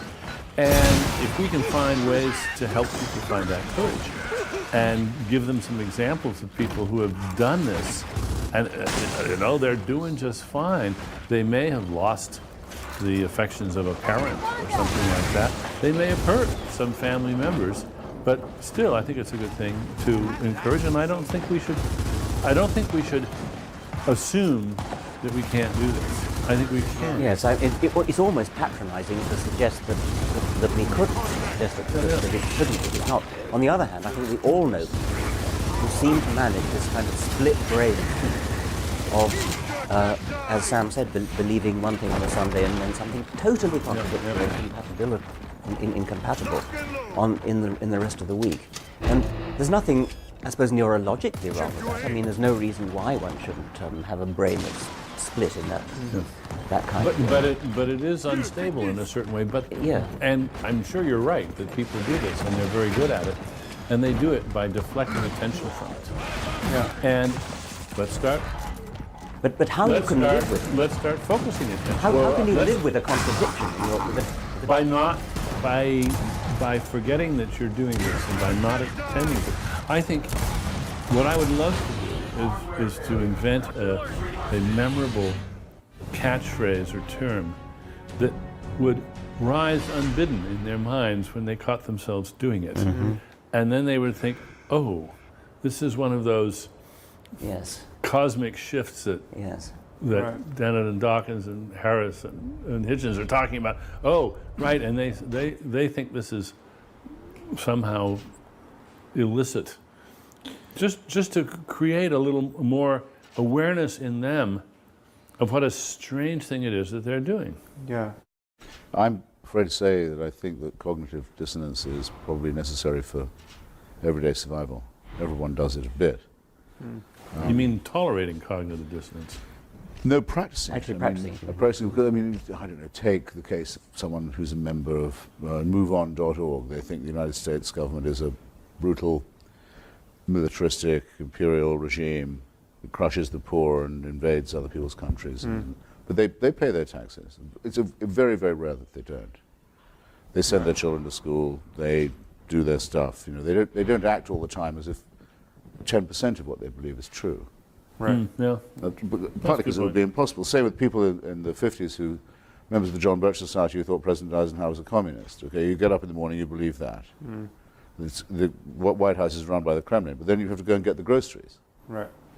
And do all that stuff. Yes, why aren't you You still have to go and do it. Too many commitments, yeah. So, but you absolutely wouldn't be challengeable in your belief. It would be very, very important to you, but there would be no way in your life, your real life, of vindicating or practicing the opinion that you have. And I'm sure that the same is true of people who say, well, You know, I shouldn't really prefer one child to another or one parent to another, but I do. I'm just not going to act as if I do. Right. All kinds of things of this kind. But what do you think as educators? Or Senator Craig saying he's not gay. I'm thinking in his own mind, he's absolutely sure he's not. Right. Yeah. But he can't manage his life by saying he is, or he isn't. Yeah. Yeah. So a question I wanted to ask was this: we should ask ourselves what our real objective is? Yeah. Do we in fact wish to see a world without faith? I think I would have to say that I don't. I don't either expect to or wish to see that. What do you mean by faith? I don't think it's possible because it replicates so fast, faith, as often as it's cut down or superseded or discredited. It replicates, it seems to me, extraordinarily fast, I think for Freudian reasons, principally to do with the fear of extinction. So you mean faith in supernatural paradigms? Wish. But why would you not wish it? Wish thinking. And then the other thing is, would I want this argument to come to an end? With all having conceded that Hitchens really won that round. Now nobody in the world believes in God. Now, apart from being unable to picture this, I'm not completely certain that it's what I want. I think it is rather to be considered as sort of the foundation of all arguments about epistemology, philosophy, biology, and so on. It's the thing you have to always to be arguing against. The other explanation. It's an extraordinary thing. I don't understand what you're. I mean, I understand you're saying that it'll never work, but I don't understand why you wouldn't wish it. Because I think a bit like the argument of the argument between Huxley and Darwin. Sorry, excuse me, Huxley and Wilberforce, or Darrow and William Jennings Bryan. I want it to go on. Because it's interesting. I want outside to get more refined and theirs to be more exposed. But I can't see it with one hand clapping. But you don't want it to go on with the jihadists. I mean, there's a certain phase of this. No, but I don't have a difference of opinion with that. Well, you do in terms of the legitimacy of their project. No, there's nothing to argue about with that. There we go. There's a simple matter as well. I want them to be extirpated. Or then move it down to the people who are blocking stem cell. It's pure. That is put a primate response. They're recognizing the need to destroy an enemy in order to assure my own survival. I've no interest at all in what it sounds like you're really, we haven't sort of come to your question, but no interest at all in what they do. Only interested in refining methods of destroying. Okay. In other words, you've simply given up. A task in which, by the way, one gets very little secular support. Yes, most atheists don't want this fight. The most important one is the one they want to shirk. They far rather go off and dump on Billy Graham. Well, because on that they know that they can't. There's no danger. I think that because we find the idea of exterminating these people is abhorrent, and we think that besides it will. No, I said breed them extirpate. Extirpate. Complete destruction of the jihadist forces. Extermination, I think, has to be applied more as a species. No, but Christopher, going back to your thing about it sounds as though you like argument, you like having. It's almost the theatre of having an intellectual argument, which would be lost. Well, I would rather say the dialectic. In other words, one learns from arguing with other people. Yeah. And I think all of us around this table have probably enhanced or improved our own capacities as reasoners. Yes, but I mean, there's plenty of other things to reason about. You can having won the battle against religion, we can go back to science or whatever it is we practice, and we can argue and reason about that. And there's plenty of arguments that are really worthwhile. But it will always be the case that some will attribute their presence here to the laws of biology, and others will attribute their presence here to a divine plan that has a scheme for that. That's and you can tell a lot, in my view, about people from which view they take. And as we all know, only one of those views makes sense. But how do we know that? Because we have to contrast it with the opposite one. Well, let me make an analogy here. Which is not going to disappoint. Because you could say that every culture has had a belief in witches, a belief in the efficacy of magic spells. Witchcraft is ubiquitous, and we're never going to get rid of it, and we're fools to try. Or we can try only as a matter of dialectic. But witchcraft is going to be with us. And yet witchcraft is almost without exception. I mean, you can find certain communities. Not at all. I mean, real witchcraft is completely ineradicable. It spreads like weed, often under animist and Christian No, I don't mean not in the Western world. I mean frank witchcraft. Witchcraft of the evil eye, and instead of medicine, you have. You think you've got rid of that? I think we've got. Oh, fundamentally, we've got rid of that. Yes. In any case, don't you want to get rid of it? Not at all. There's currently a campaign to get Wiccans registered to be buried in Arlington Cemetery. Well, but Wiccans aren't the witchcraft as Unitarians are. Right. They're not real. I'm talking about. I'm talking about a willingness to kill your neighbor because you think that there is some causal mechanism by which they, through their evil intent, could have destroyed your crops psychically, or cast an evil eye upon your. It comes in ignorance of medical science. You don't know why people get sick, and you suspect your neighbor of ill intent, and then witchcraft fills the void there. No, I wouldn't say in this case that one wished to be. One didn't wish to be without it. That we lost something. But we are effectively. I mean, we're not dealing with the claims of witches intruding upon medical. Don't go to alternative medicine and acupuncture here. I'm talking about real witchcraft. Well, actually, I was about to do that very thing. And the Washington Post publishes a horoscope every day. Astrology is yet another matter. But astrology is a. Let's take a milder. Astrology is not going to be eradicated. Okay, well, but it's not going to be eradicated. No, but you're confusing whether it's going to be eradicated, whether you want it to be eradicated, and it sounds as though you don't want it to be eradicated because you want something to argue against and something to sharpen your wits. I think that is in fact what But in fact, instead of thinking about eradication, why not think about it the way an evolutionary epidemiologist would and say, what we want to do is we want to encourage the evolution of a virulence. We want to get rid of the harmful. And I mean, I don't care about astrology. I don't think it's harmful enough. I mean, it was a little scary when Reagan was reportedly using astrology to make decisions. But that, I hope, anomalous case aside, I find the superstition that astrology is important to be relatively harmless. If we could only do the same thing, if we could only relegate the other enthusiasms to the status of astrology, I'd be happy. Right. Well, look, you don't accept you don't like my answer. I think the question is going to be asked of us. It was asked of me today, actually, again on the TV. Do you wish no one was going to church in the United States? What's your answer? Well, I've given mine. I disagreed a bit. Well, the answer I gave this morning was, I think people would be much better off without false consolation, and I don't want them trying to inflict their beliefs on me. So they'd be doing themselves and me a favour if they gave it up. So, perhaps in that sense, I contradict myself. I mean, I wish they would stop it, but then I would be left with no one to argue with. But you have many other subjects. And I certainly didn't say that I thought if they'd only listened to me, they would stop that. Okay, so there are two questions. Right. So that was my very experimental. But I'd love to hear, would you like to say that you look forward to a world when no one had any faith in this? Yeah, I want to answer this. Whether it's astrology or religion or anything else, I want to live in a world where people think skeptically themselves, look at evidence. Not because astrology is harmful, I guess it probably isn't harmful, but if you go through the world thinking that it's okay to just believe things because you believe them without evidence, then you're missing so much. And it's such a wonderful experience to live in the world and understand why you're living in the world, and understand what makes it work, understand about the real stars, understand about astronomy, that it's an impoverishing thing to be reduced to the pettiness of astrology. And I think you can say the same of religion. The universe is a grand, beautiful, wonderful place. And it's petty and parochial and cheapening to believe in winds and supernatural creators and supernatural interferers. I think it would make an aesthetic. Fine. I could not possibly agree with you more. But let's talk about priorities. Okay.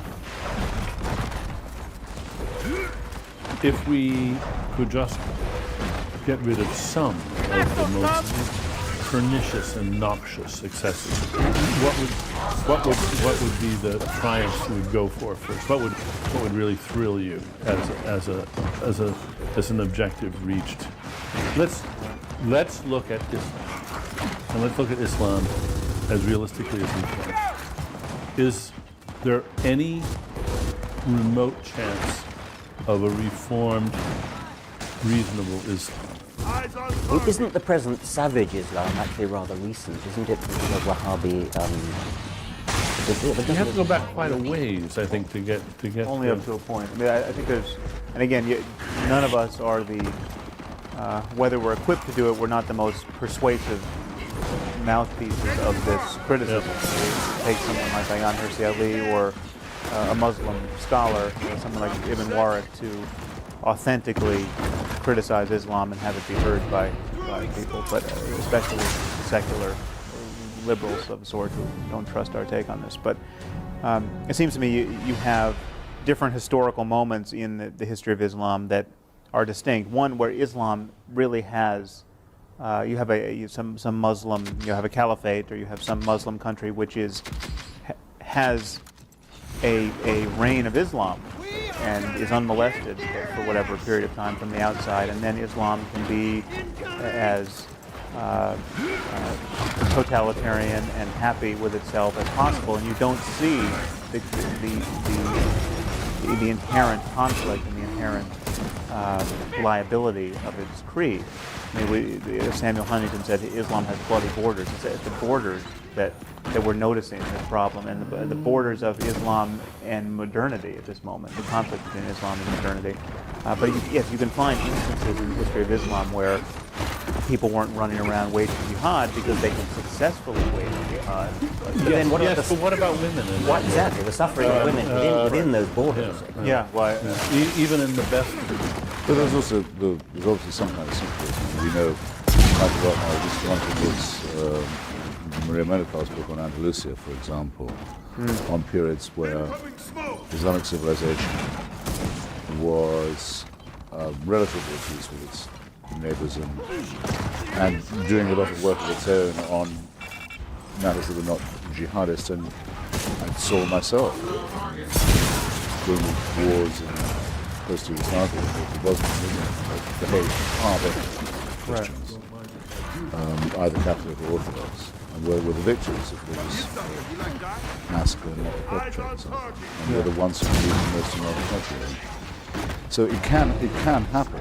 The reason you could even meet people who said they were atheist Muslims or Muslim atheists, Muslim secularists in Sarajevo, you could, which is a technical impossibility. But the problem is this: whether we think, as I certainly very firmly do, totalitarianism is innate, because it has to want an absolute, unchallengeable, eternal authority. In all religions, must be so. A creator whose will can't, our comments on his will are unimportant. His will is absolute. It cannot be challenged and applies after we're dead, before we're born. That is the ultimate. I think Islam states that in the most alarming way. It comes as the third of the monotheisms and says nothing further is required. This is the last. There have been previous words. God be admitted. We don't claim to be exclusive, but we do claim to be final. There's no need for any further work on this point. And we do claim that there's no distance between the worst theology thing in our world, surely the worst thing anyone can say is no further inquiry. You've already got all you need to know. All else is confident. It's the most sinister thing. And that is a claim that Islam makes that others don't quite make in the same way. Well, let me play devil's advocate for a moment on that. There's no reputation of Islam in Christianity or Judaism. There is in Islam. Let's say we accept all the bad bits of Judaism. We love Abraham, sacrificing his son, willingness to sacrifice. We love all that. We absolutely esteem the virgin birth, the most nonsensical bits of Christianity. All that's great. You're all welcome to join, but we have a fight. That's deadly. And I think our existence is incompatible with that picture. Let me just play devil's advocate for a moment, so at least we're clear what the position is. I'd rather speak to the devil pro bono. Well, we can all speak to the devil. I'm sure a lot of people think we're doing just that. I, for one, think that the fact that something is true is not quite sufficient for spreading it about or for discussion. The idea that there's things we should just not try to find out is an idea that I take seriously. And I think we at least have to examine the proposition that there's such a thing as knowing more than's good for us. Now, if you accept that so far, then a possibility we have to take seriously, even when we reject it, we should reject it having taken it seriously, is the Muslim idea that indeed the West has simply gone way too far, that there is lots of, this is knowledge that's not good for us, it's knowledge that we were better off for that, and the fact that many Muslims would like to turn the clock back, they can, of course. But I have a certain sympathy for a Muslim who says, well, yeah, the cat's out of the bag, it's too late, it's a tragedy. You in the West have exposed truths to yourselves, and now you're forcing them on us, that the species would be better off with them. I'm absolutely riveted by what you say. I'd really love an instance in imperial practice of something you think we could know but could forbid ourselves to know. Because that is hard for you to imagine a world without faith. Well, you brought up the bell curve. I mean, if there were reliable differences in intelligences between races or species, but I don't think any of us here do think that that's the case. I mean, I think there must be something. You must have thought of something you could believe but wish you didn't know.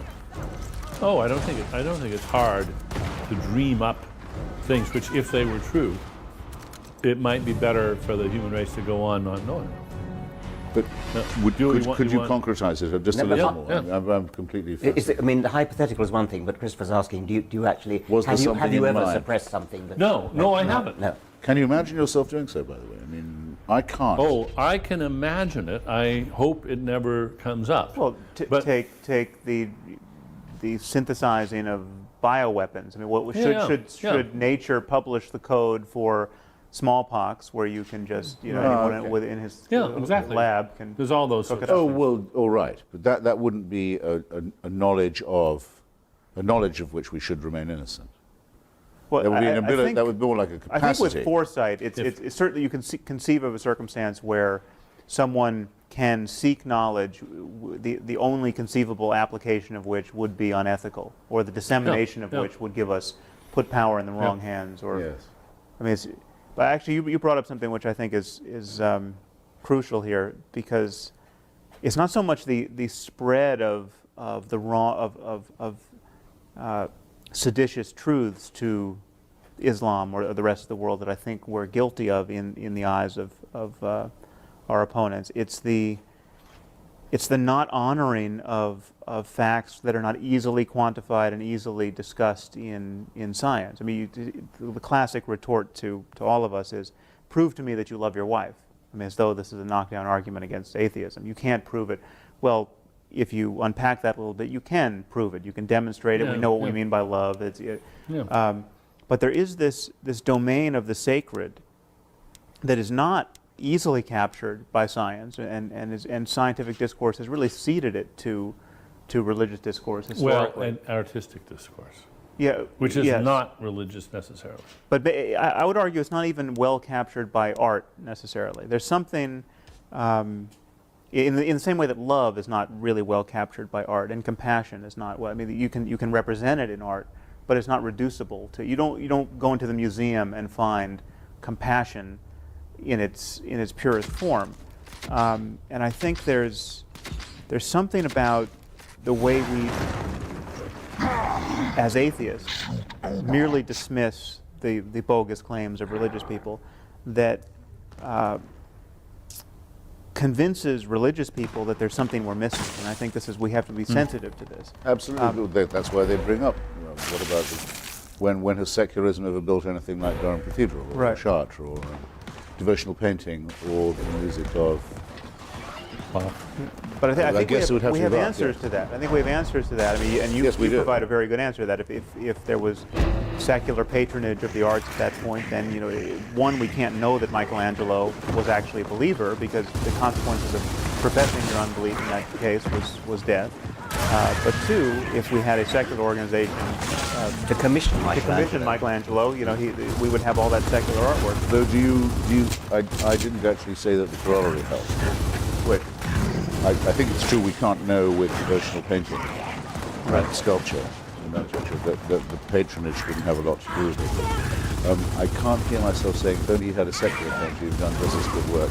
Oh, no, I think I'm using you and Richard there. I think I can't, I don't know why, and I'm quite happy to find I don't know why. I can't quite hear myself. But Michelangelo, if he'd been commissioned to do the ceiling of a museum of science, wouldn't have produced something just as wonderful? In some way, I'm really? that, yes. I find it very, very easy to believe that. That could be a difference between, I mean, with devotional poetry, where I do think that, I don't know very much about poetry. And some devotional architecture, like say St. Peter's, you know, couldn't be done. I don't like anything. And knowing that it was built by a special sale of indulgences doesn't help either. With devotional poetry, like I would say John Donne or George Herbert, I find it very hard to imagine that it's faked or done for a patron. I mean, yes, it would be very improbable people would write poetry but like could that it be done in the spirit please of anyone? reason? Well, I frankly think that's the only explanation. But in any case, what conclusion would you draw? I mean, if Donne's devotional poetry is wonderful, yeah. So what? I mean, it doesn't show that it represents truth in any sense. Not in the least. My favourite devotional poem is Philip Larkin's Churchgoers, one of the best poems ever written. Right. It exactly expresses. I wish I had it here. Well, actually, I do have it here. If you like, I can read it. But I wouldn't trust anyone who believed any more or any less than Larkin does when he goes to a wayside Gothic church in the English countryside. Right.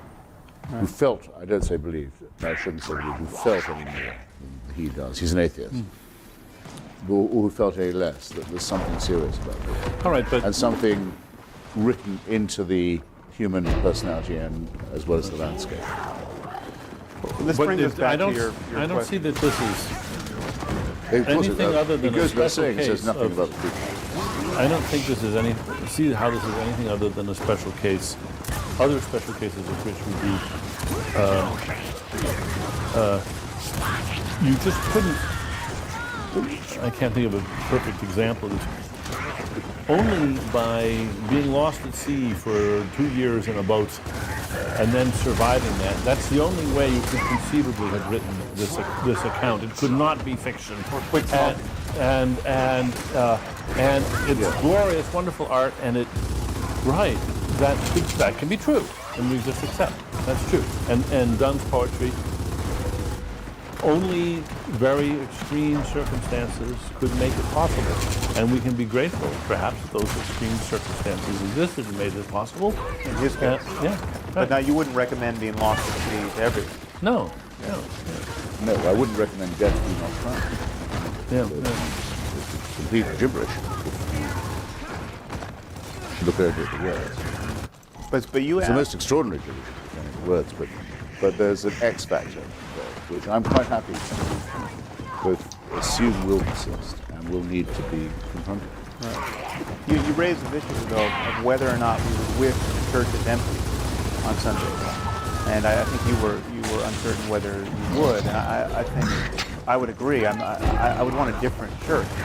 I would want a different ritual motivated by different ideas. But I think there's a place for the sacred in our lives, and under some construal that doesn't presuppose any bullshit. But I think there's a usefulness to seeking profundity as a matter of our attention, sure. and our neglect of this area, I think, as atheists, at times makes even our craziest opponents seem wiser than we are. And I mean, take someone like Sayyid Qutb, who's as crazy as it gets. I mean, Osama bin Laden's favorite philosopher. But he came out to Greeley, Colorado, I think it was, around 1950, and spent a year in America and noticed that all his American hosts were spending all their time gossiping about movie stars and trimming their hedges and coveting each other's automobiles. And he came to believe that America was or the West was so trivial in its preoccupations and so materialistic that it had to be destroyed. Now, this isn't this shouldn't be construed as giving any credence to his worldview, but he has a point. There is something trivial and horrible about the day-to-day fascinations of most of us and most people most of the time. There is something. There's a difference between really using your attention wisely in a meaningful way and our perpetual distraction. And traditionally, only religion has tried to enunciate and clarify that difference. And I think that's that's a lapse in our. I think you've made that point, and we've accepted what's happening. Yeah. I think that's. I mean, as going back to the thing about whether we like to see churches empty, I think I would like to see churches empty. What I wouldn't like to see, however, is ignorance of the Bible, because you cannot understand literature without knowing the Bible. You can't understand art. You can't understand music. There are all sorts of things you can't understand for historical reasons. But those historical reasons you can't wipe out. They're there. And so even if you don't actually go to church and pray, you've got to understand what it meant to people to pray, and why they did it, and what these verses in the Bible mean, and what this... But is it only that? Just the retrospective historical appreciation of our you could more than just appreciate ignorance? it. You can lose yourself in it, just as you could lose yourself in a work of fiction without actually believing that the characters are real.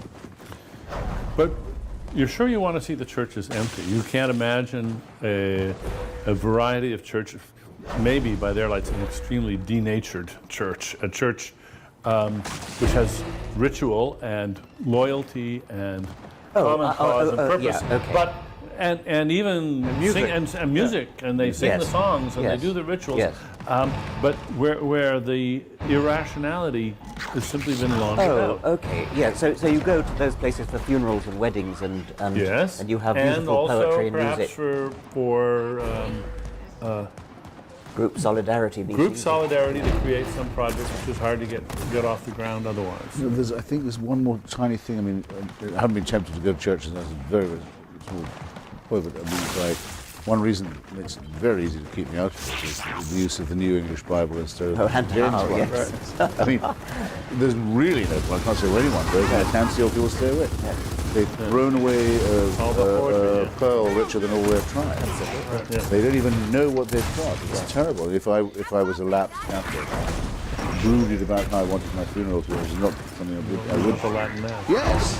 Well, but I mean, there's another issue there, which of course is that when it becomes I want a proper intelligible, when it becomes intelligible, the nonsense becomes more transparent, and so if it's in Latin, it can survive much better. It's rather like a camouflage insect. It can get through the barrier because you can't see it. Whereas when it's translated into not just English but modern English, you can see it for what it is. But now, seriously then, do you therefore delight in the fact that churches are modernizing their texts and using the... No, I don't. It's an aesthetic point. No, I don't. No. That's the worst of both worlds. I think seems to Yes. me. Right. And we should be grateful for it. We didn't do this to them. Yeah, that's right. We didn't impose this on them. Any more than we don't blow up Shia mosques. We don't blow up the Bamiyan Buddha. Bamiyan Buddhas, exactly. We don't desecrate. We would be for the reasons given by Socrates and Antigone. We would have a natural resistance to profanity and desecration. We leave it to the pious to destroy churches and burn synagogues or blow up each other's mosques. And I think that's a point that we might spend more time making, because I do think it is feared of us.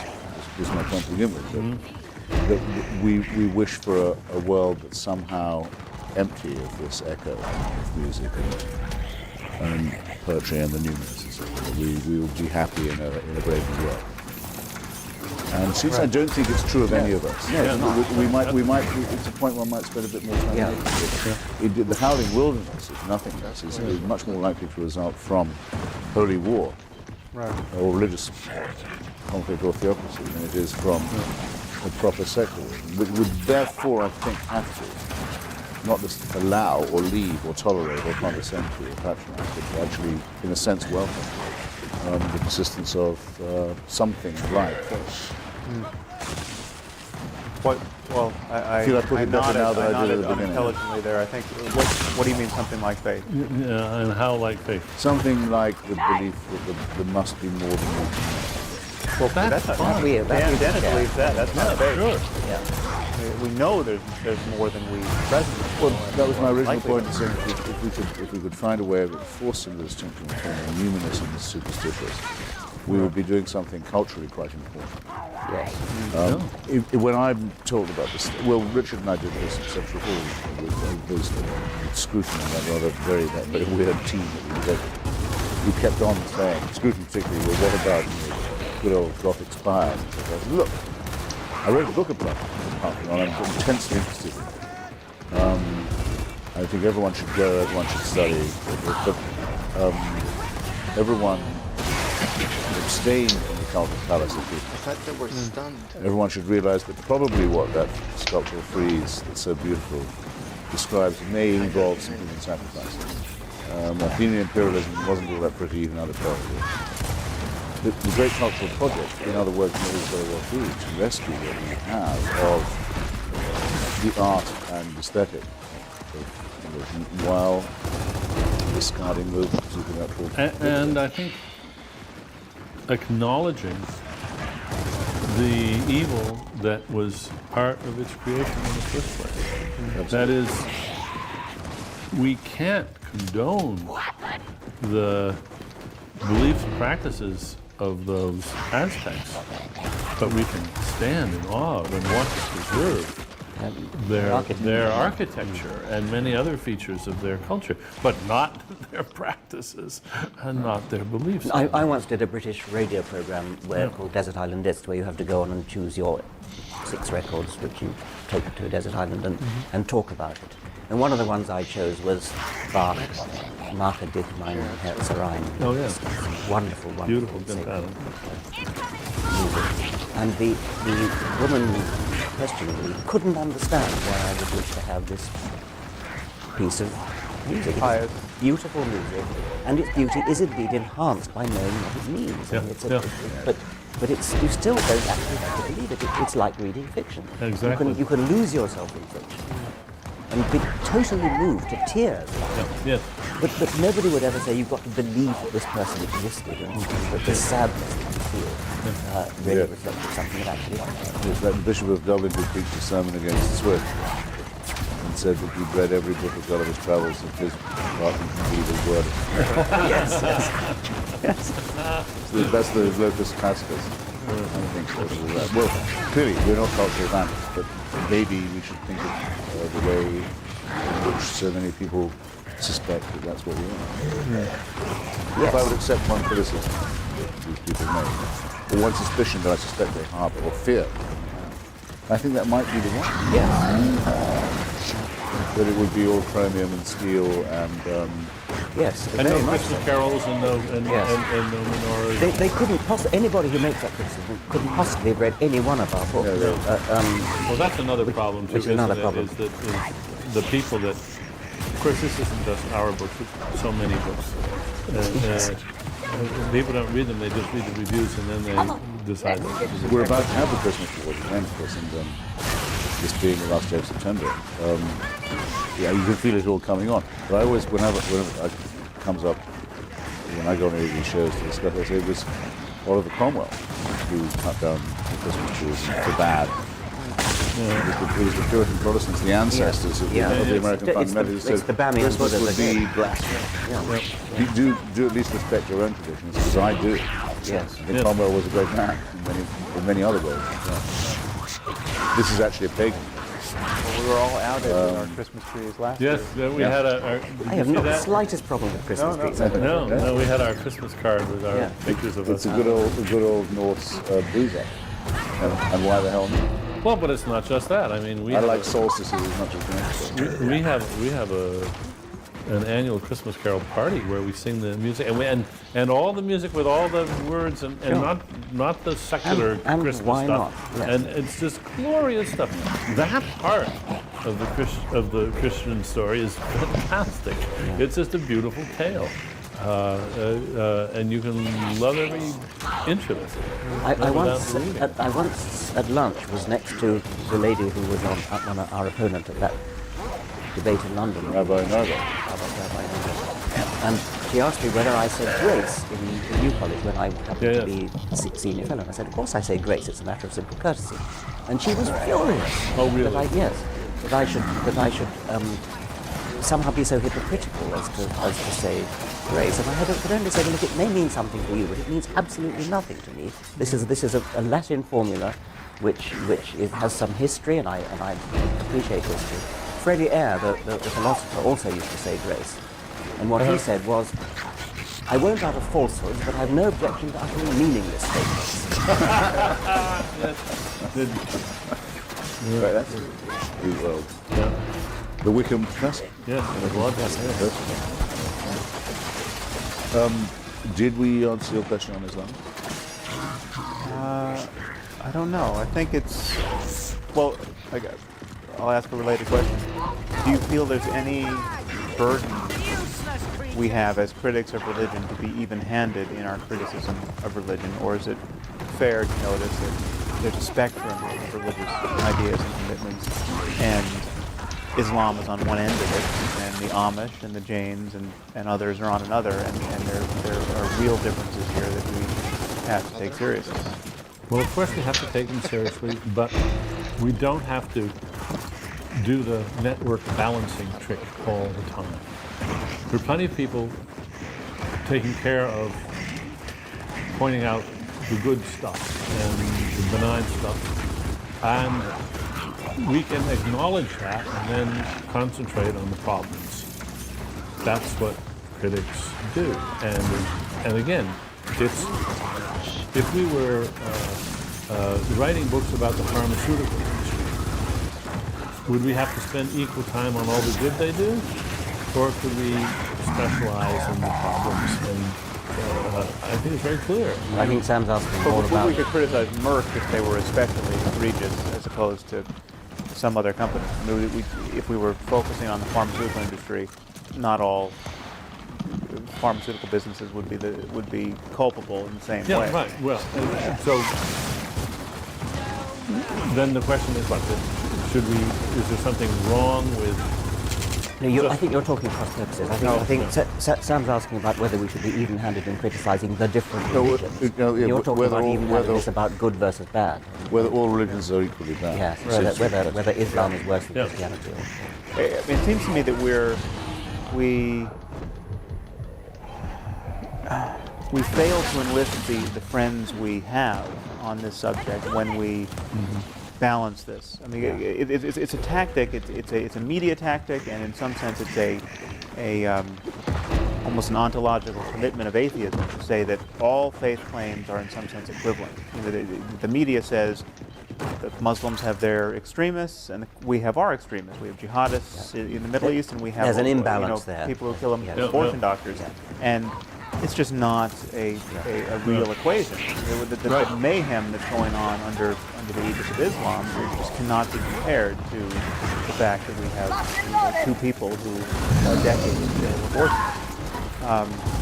And so I think my commitment, and it's one of the problems I have with the concept of atheism, I think it hobbles us in this discourse where we have to seem to kind of spread the light of criticism equally in all directions at all moments, and I think we could, on any specific question, have a majority of religious people agree with us. I mean, a majority of people in this country, in the United States, clearly agree that the doctrine of martyrdom in Islam is appalling and not benign and liable to get a lot of people killed and worthy of criticism.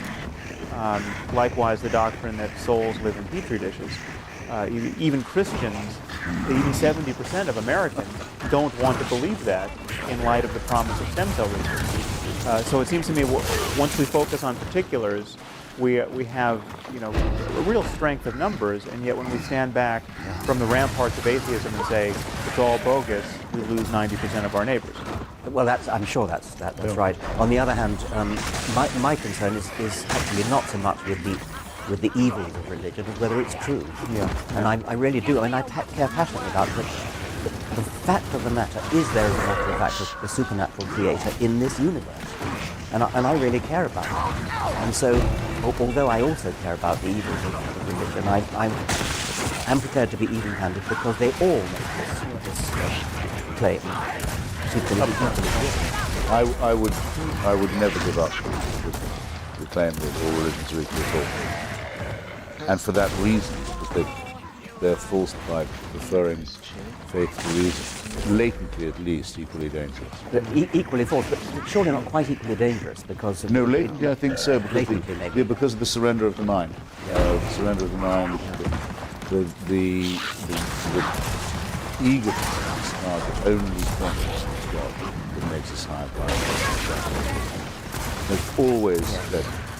And always, I'm not sure. I think the Amish can't hurt me, but they can sure hurt the people who live in their community. They have a typical totalitarian But not quite in the same way. The Dalai Lama claims to be a god, hereditary monarchy, and inherited godliness. The most repulsive person. He only runs a crummy with their arms on him. And it would be worse, and praises with the nuclear test, it would be worse. It's very limited by this own limited scope. But if you added the same evil jihad to that, you would be more concerned.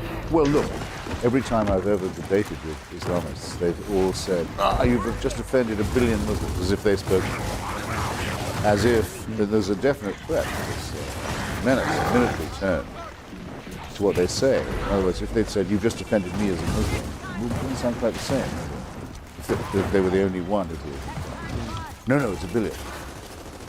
And by the way, what's implied in that is watch out. Right. I don't care. If there was only one person who believed the Prophet Muhammad had been given dictation by the Archangel Gabriel, I'd still say what I was saying. Right, but you wouldn't lay awake And at it would night. be just as dangerous to the belief. It would. Because it could spread.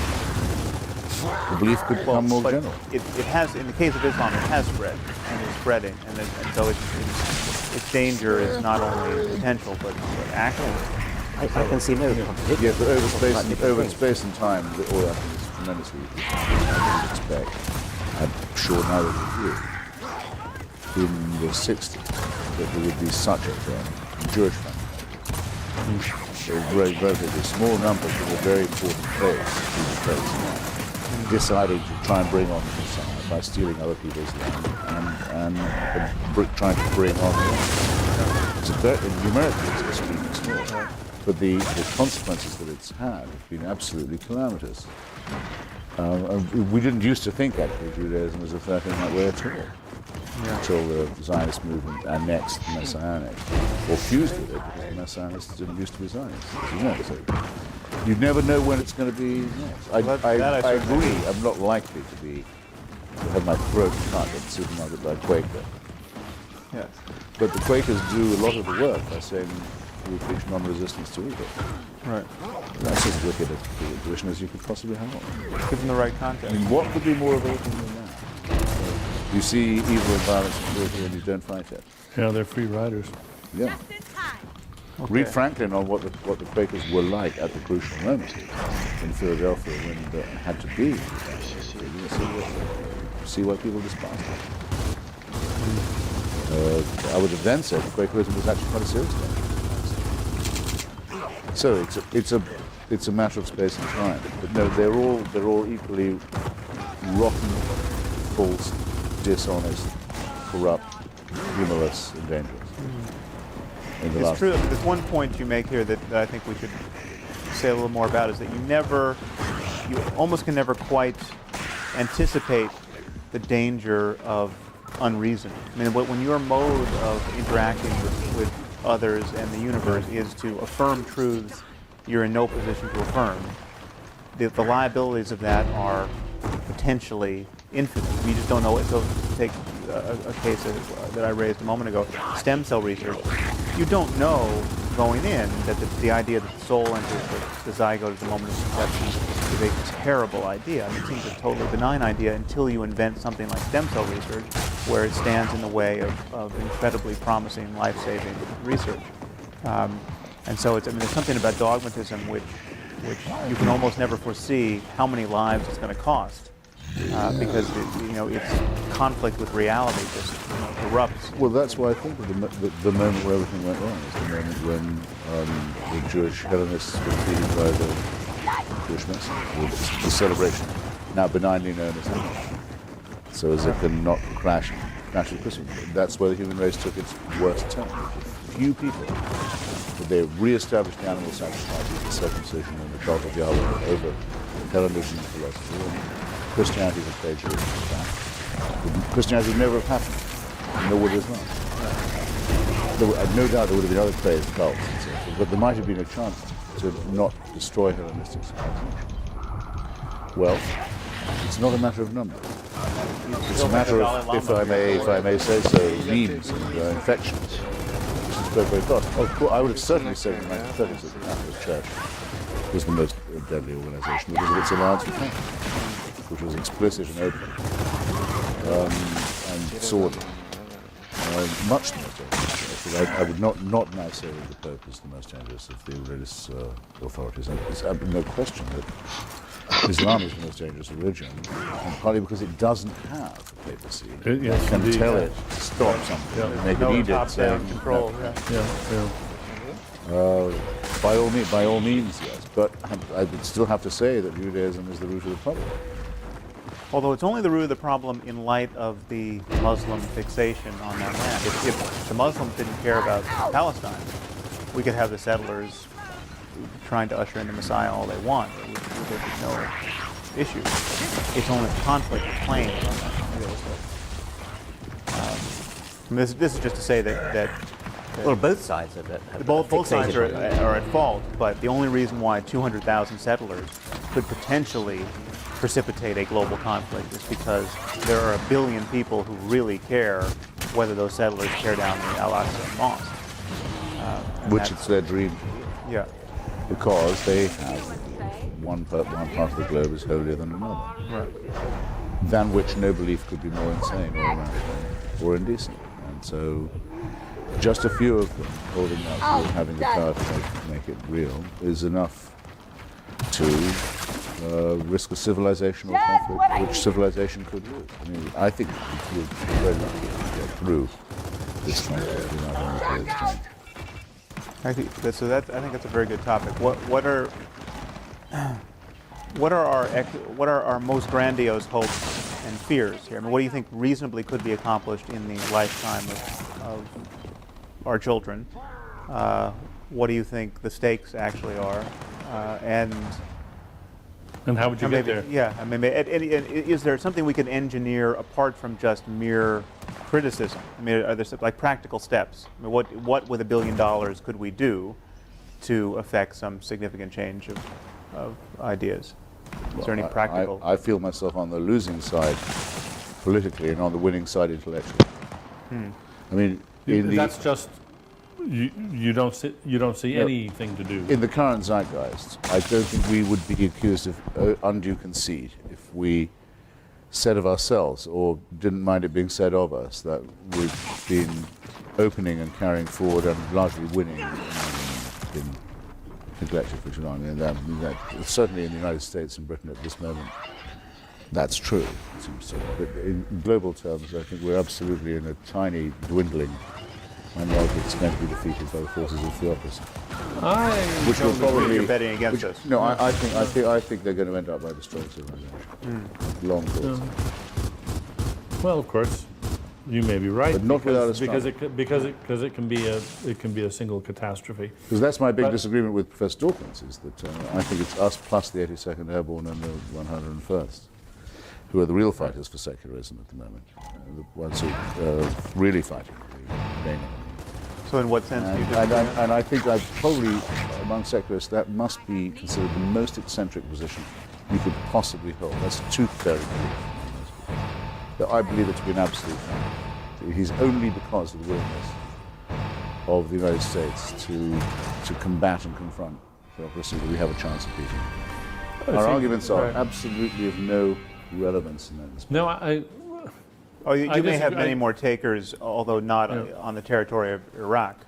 I mean, it may be that we need the 82nd Airborne to fight a different war in a different place for the same purpose, for the stated purpose. Voila, by all means, there are reservations to be expressed by me, which I'll happily give you, but in principle, I think it's a very important recognition. Unfortunately, we're running out of time. And possibly tape.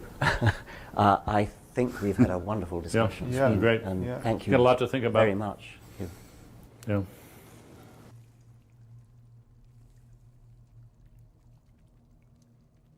Exactly. And can interpret it. They're on good terms with it.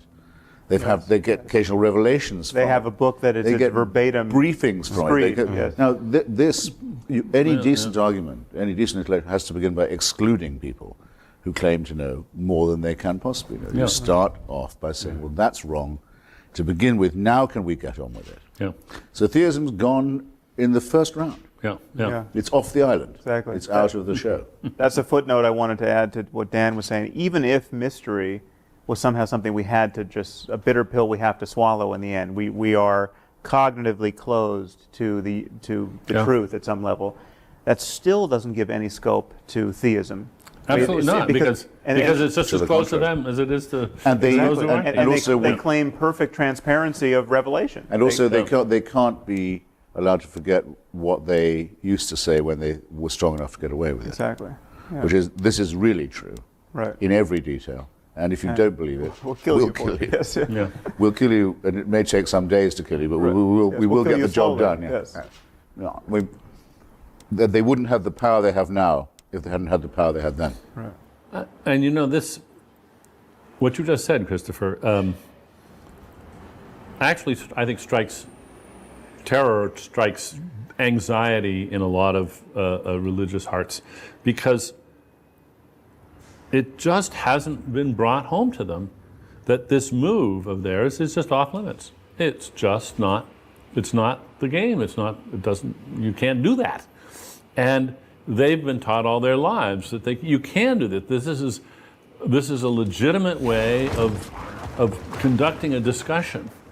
And here suddenly we're just telling them, I'm sorry, that is not a move in this game. In fact, it is a disqualifying move. Right. And precisely the move you can't be respected for making. Yeah, yes.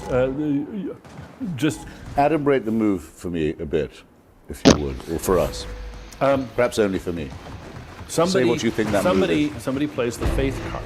Yeah. They say, look, I am a Christian, and we Christians, we just have to believe this, and that's it.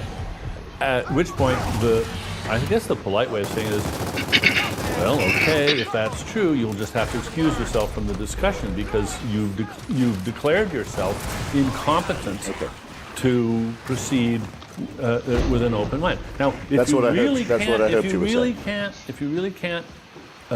defend your view, then sorry, you can't put it forward. We're not going to let you play the faith card. Now, if you want to defend what your holy book says in terms that we can appreciate, fine. But because it says it in the holy book, that just doesn't cut any ice at all. And if you think it does, you're clearly, that is, first of all, that's just arrogant. It is a bullying move, and we're just not going to accept it. And it's a move that they don't accept when done in the name of another faith. Exactly. But now, in which case, could I ask you something, all three of you who are wiser than I on this matter? What do we think of Victor Stanger's book that says that you can now scientifically disprove the existence of God? Do you have a view? Which God? I haven't read the book. Which God? Any kind of... Either creating one, or supervising one, and certainly an intervening one. I mean, I think that's very exhaustive. My view had always been that since we have to live with uncertainty, only those who are certain leave the room before the discussion can become adult. Victor Stenger seems to think now we've got to the stage where we can say with reasonable confidence this it's disproved, not as not vindicated, with better explanation proposed. I just thought it would be an interesting proposition because it matters a lot to me that our opinions are congruent with uncertainty. Right. Well, I think the weak link... And in other words, we've done. Yeah, I was a big fan of his book and actually blurbed it, but I think the weakest link is this foundational claim on the texts. this idea that we know that the Bible is the perfect word of an omniscient deity. Because that is an especially weak claim, and it really is the claim. It is really the gold in their epistemological gold standard. I mean, it all rests on that. If the Bible is not a magic book, Christianity, in this case, evaporates. If the Quran is not a magic book, Islam evaporates. And when you look at the books and ask yourself, is there the slightest shred of evidence that this is the product of omniscience? Is there a single sentence in here that could not have been uttered by a person for whom a wheelbarrow would have been, emergent technology? You have to say no. I mean, it's not. If the Bible had an account of DNA and electricity and other things that would astonish us, then okay, our jaws drop suitably, and we have to have a sensible conversation about the source of this knowledge. Dinesh D'Souza makes this statement, isn't he? He's going to be, by the way, one of the much more literate and well-read and educated protagonists. I'm going to be debating soon. He says that in Genesis, when people used to mock, they said, let there be light, and then only a few stages later you get the sun and the moon and the stars. Right. How could that be? Well, it's actually, according to the Big Bang, that would be right. Yeah, but that's the Bang precedes the galaxies. I mean, believe me, I put that too. But, well, I try to demonstrate this cast of mind in, I think, a very long endnote in the End of Faith, where I say any text can be read. Well, with the eyes of faith, you can make magical impressions out of any text. So I literally walked into a bookstore, the cookbook aisle of a bookstore, randomly opened the cookbook, found a recipe for wok seared shrimp with ogo relish or something, and then came up with a mystical interpretation of the recipe. And you can do it. I mean, you can connect the dots with any crazy text. But Michael Shermer wisdom. did it with the Bible. Right, I haven't seen it. The hidden messages in the Bible. Yeah. Very, very good. You can write yesterday's headlines anytime you like. I have a question for the three of you. Is there any argument for faith, any challenge to your atheism that has given you pause, that has sent you back on your heels, where you felt you didn't have a ready answer, etc.? I actually can't think of any. I mean, I think the closest is the idea that the fundamental constants of the universe are too good to be true, and that does seem to me to need some kind of explanation if it's true. I think Victor Stenger doesn't think it is true, but many physicists do. I don't think. I mean, it certainly doesn't in any way suggest to me creative intelligence, because you're still left with the problem of explaining where that came from. And a creative intelligence who's sufficiently creative and intelligent enough to fine-tune the constants of the universe to give rise to us has got to be a lot more fine-tuned himself. Why create all the other planets in our solar system dead? Well, that's a separate question. Yeah, say, if you do that good. Yeah. Bishop Montefiore was very good at this, as a former friend of mine, say you have to marvel at the conditions of life and the knife edge on which they are. So it is a knife edge, because our planet is, a lot of it too hot or too cold. It's on a climate, but the other planets are completely too hot or too cold to support life. And that's just one solar system, the only one we know about where there is life. Not much of a design. And of course you can't get out of the infinite regress. But I've not come across a single persuasive argument for that fact. But I wouldn't have expected to, because as I realized when I thought one evening, they never come up with anything new. Well, why would they? Their arguments are very old by definition. And they were all evolved when we knew very, very little. The only argument I find at all attractive, and this is for faith, you asked, as well as for theism, is what I suppose I'd call the apotropaic. When people say all the praise belongs to God, he is to be thankful. That is actually a form of modesty. It's a superstitious one, so I say apotropaic, but it's avoiding hubris. It's also for that reason, obviously being monotheistic. But religion does or can help people to hubris morally. Intellectually, and that might be a. But that's not an argument that it's true. Oh, heaven's sake! No, there are and cannot be.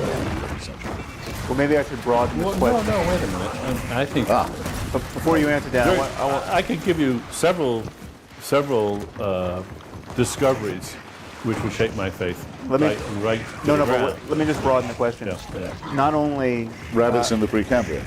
No. Not only an argument for the plausibility of religious belief, but an argument that suggests that what we're up to, criticizing faith, is a bad thing. Oh, that's much easier. We shouldn't be doing. So let's exclude okay, that. by all means. We shouldn't be doing what we're doing. That's much easier. It's easier to think of a Oh, I mean, somebody could come up with an argument that says that the world is a better place and everybody believes a falsehood. Is there any context, though, in your work or in dialogue with your critics where you feel that argument has given you pause? Oh, yes.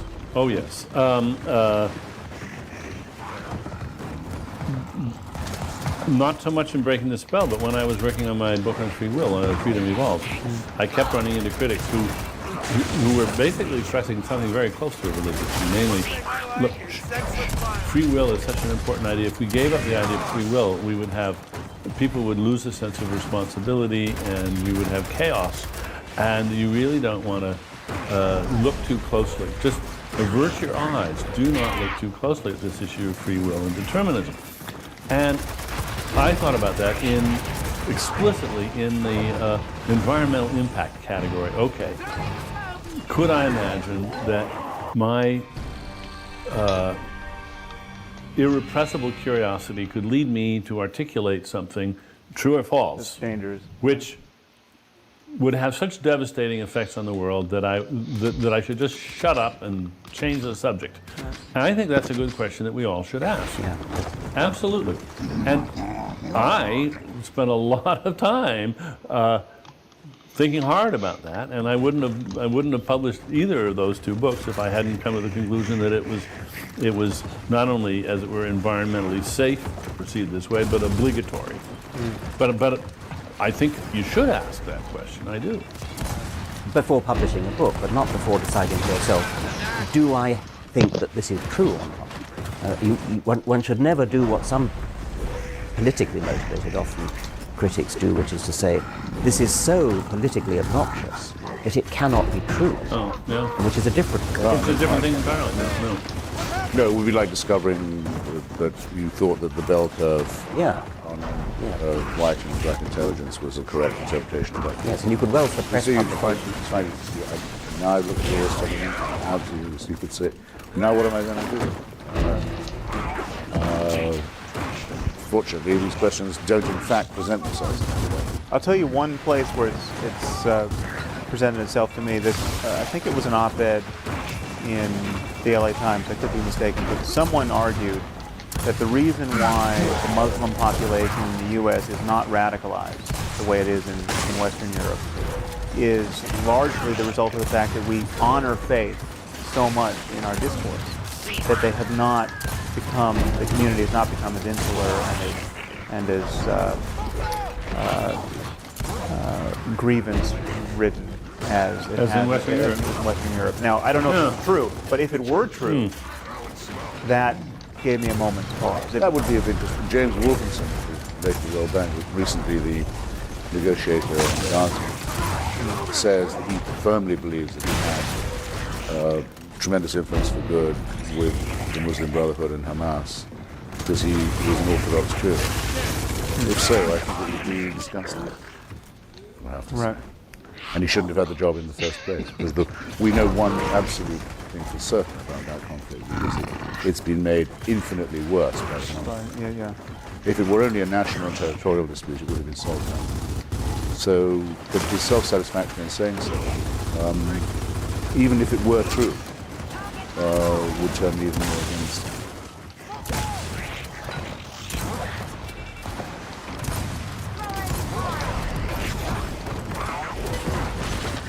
So cool. Yes.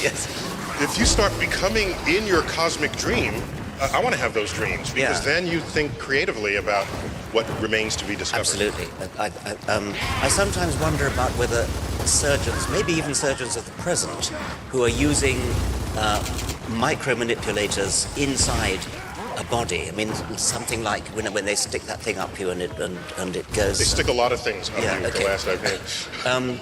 And I mean, already you have surgeons driving an endoscope inside and turning left to get round the intestine, turning right.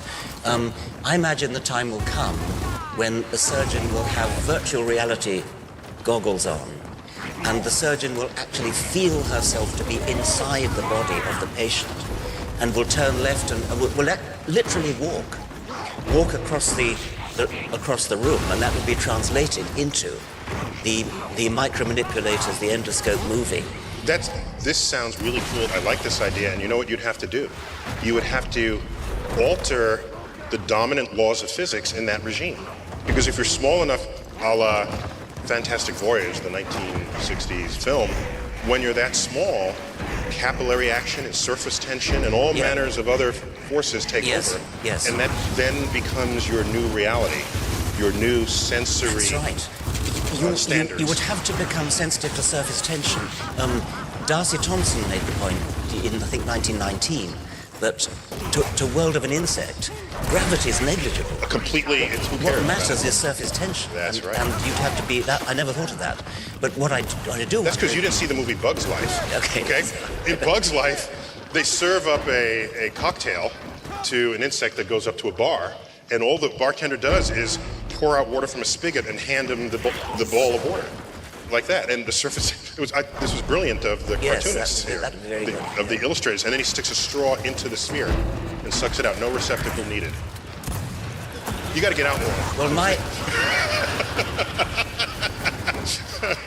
I imagine my surgeon of the future being armed with a virtual, what do you call it, saw, one of those, what are those things you cut trees down with? Bandsaws, yeah. And what's really going on is a tiny little micro scalpel inside, but the surgeon is wielding an axe and it's all done by virtual reality. But I've got a question back to you. So I lose sleep over this, and I've always wanted to be in the company of a leading biologist to get insight into this. We, as an astrophysicist, we've seen throughout time the hubris that comes with any discovery that gets made, or the hubris that prevents the acceptance of a discovery that might demote your sense of self from whatever you previously imagined it to be. Among them is, where is Earth? Is it the center of all things? No, it's not even a significant planet in orbit around an ordinary star in the corner of a ordinary galaxy, one of 100 billion galaxies in the universe.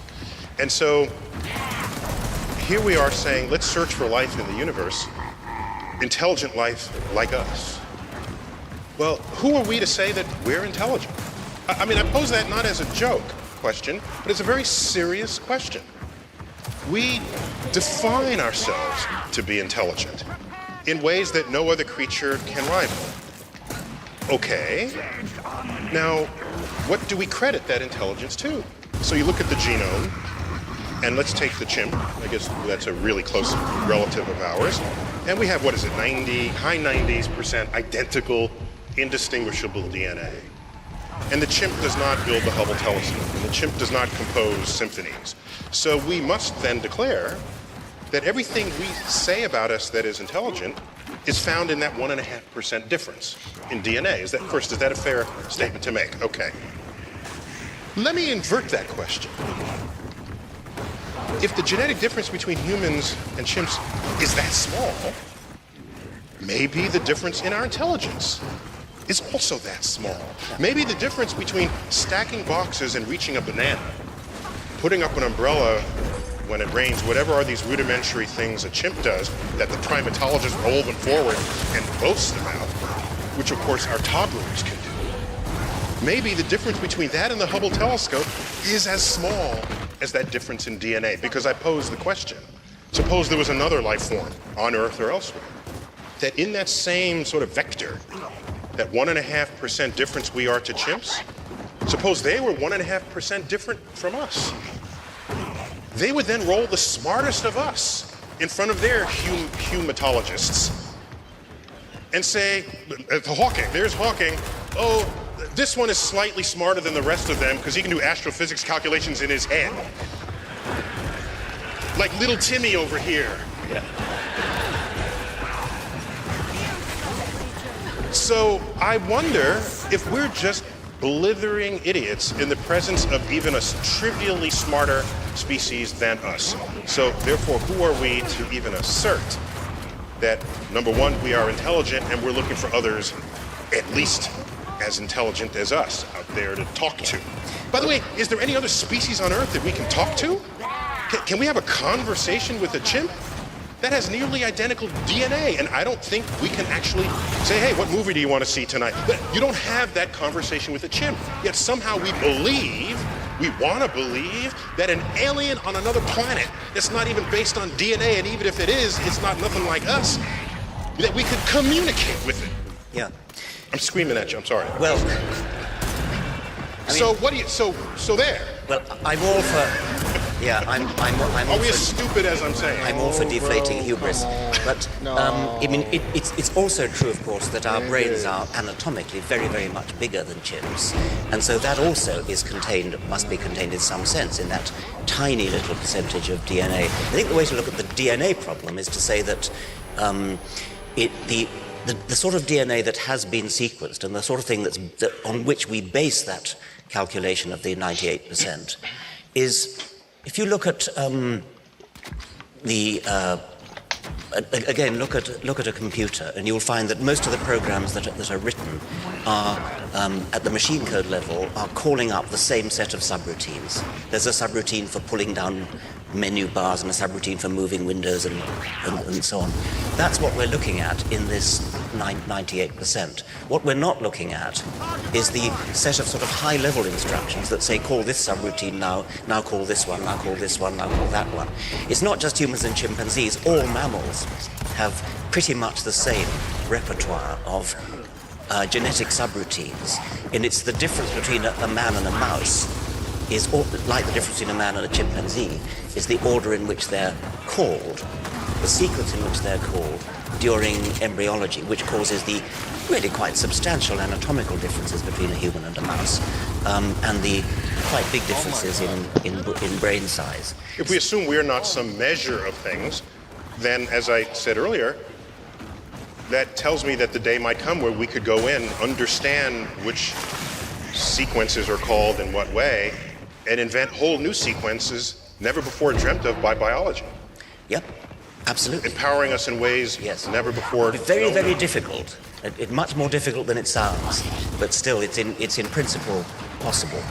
But the other point about intelligent life in the universe, never mind how we define intelligence, we're only going to encounter them if they are intelligent enough either to come here, which is very difficult indeed, or to send radio transmissions to us, which is a lot easier, but still requires, let's just define it as the quality that you need in order to send information across the universe. Now, you don't have to call that intelligence, but whatever it is, that's what it needs in order to get here, in order for us to apprehend it. And I wonder, surely you've walked past a worm that had just crawled out of the earth, and when you did so, you weren't saying to yourself, gee, I wonder what that worm is thinking.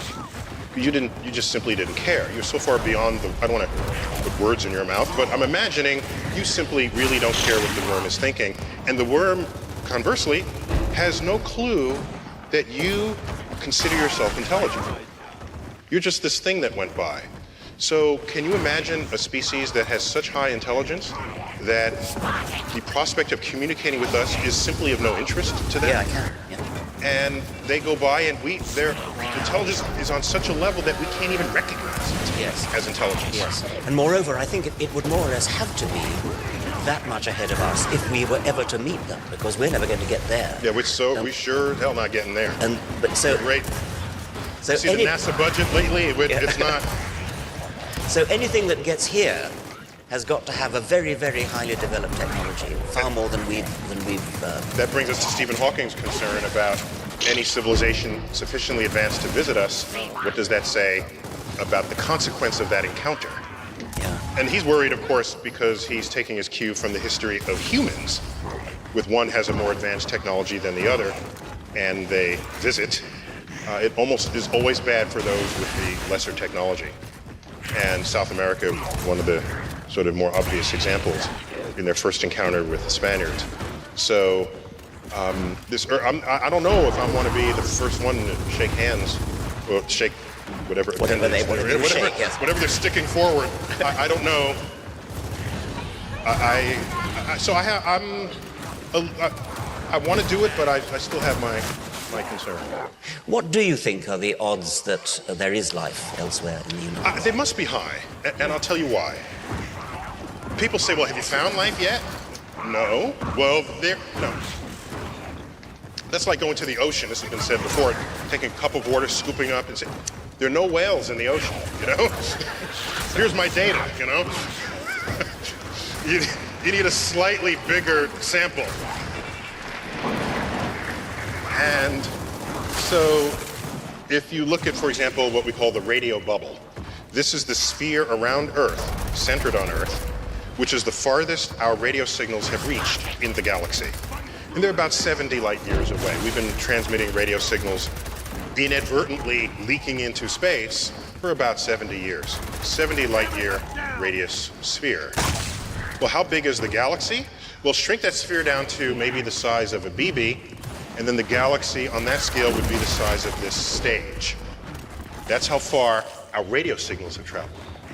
And those aren't even the ones we sent on purpose. The ones we sent on purpose have traveled much less. So no, we haven't actually reached as far into the galaxy as we'd like before we would say definitively that there's no one intelligent living today. But here's some very simple facts. I can review them in 90 seconds. You look at the formation of the Earth and the earliest sign of fossil life. Subtract a few hundred million years at the beginning of Earth, when Earth was a shooting gallery. Earth was still accreting the birth materials of the solar system. It's hostile to complex chemistry over that time. Not fair to start the clock then. Wait a couple of 100 million years, now start the clock. And wait around and see when you have the first signs of single-celled life. At most, 400 million years. At most. Earth has been around for 4.5 billion? So Earth, without any help from us, with basic ingredients found throughout the universe, managed to create life, simple though it was. So, and Earth, one of, 8 planets, get over it. One of, sorry.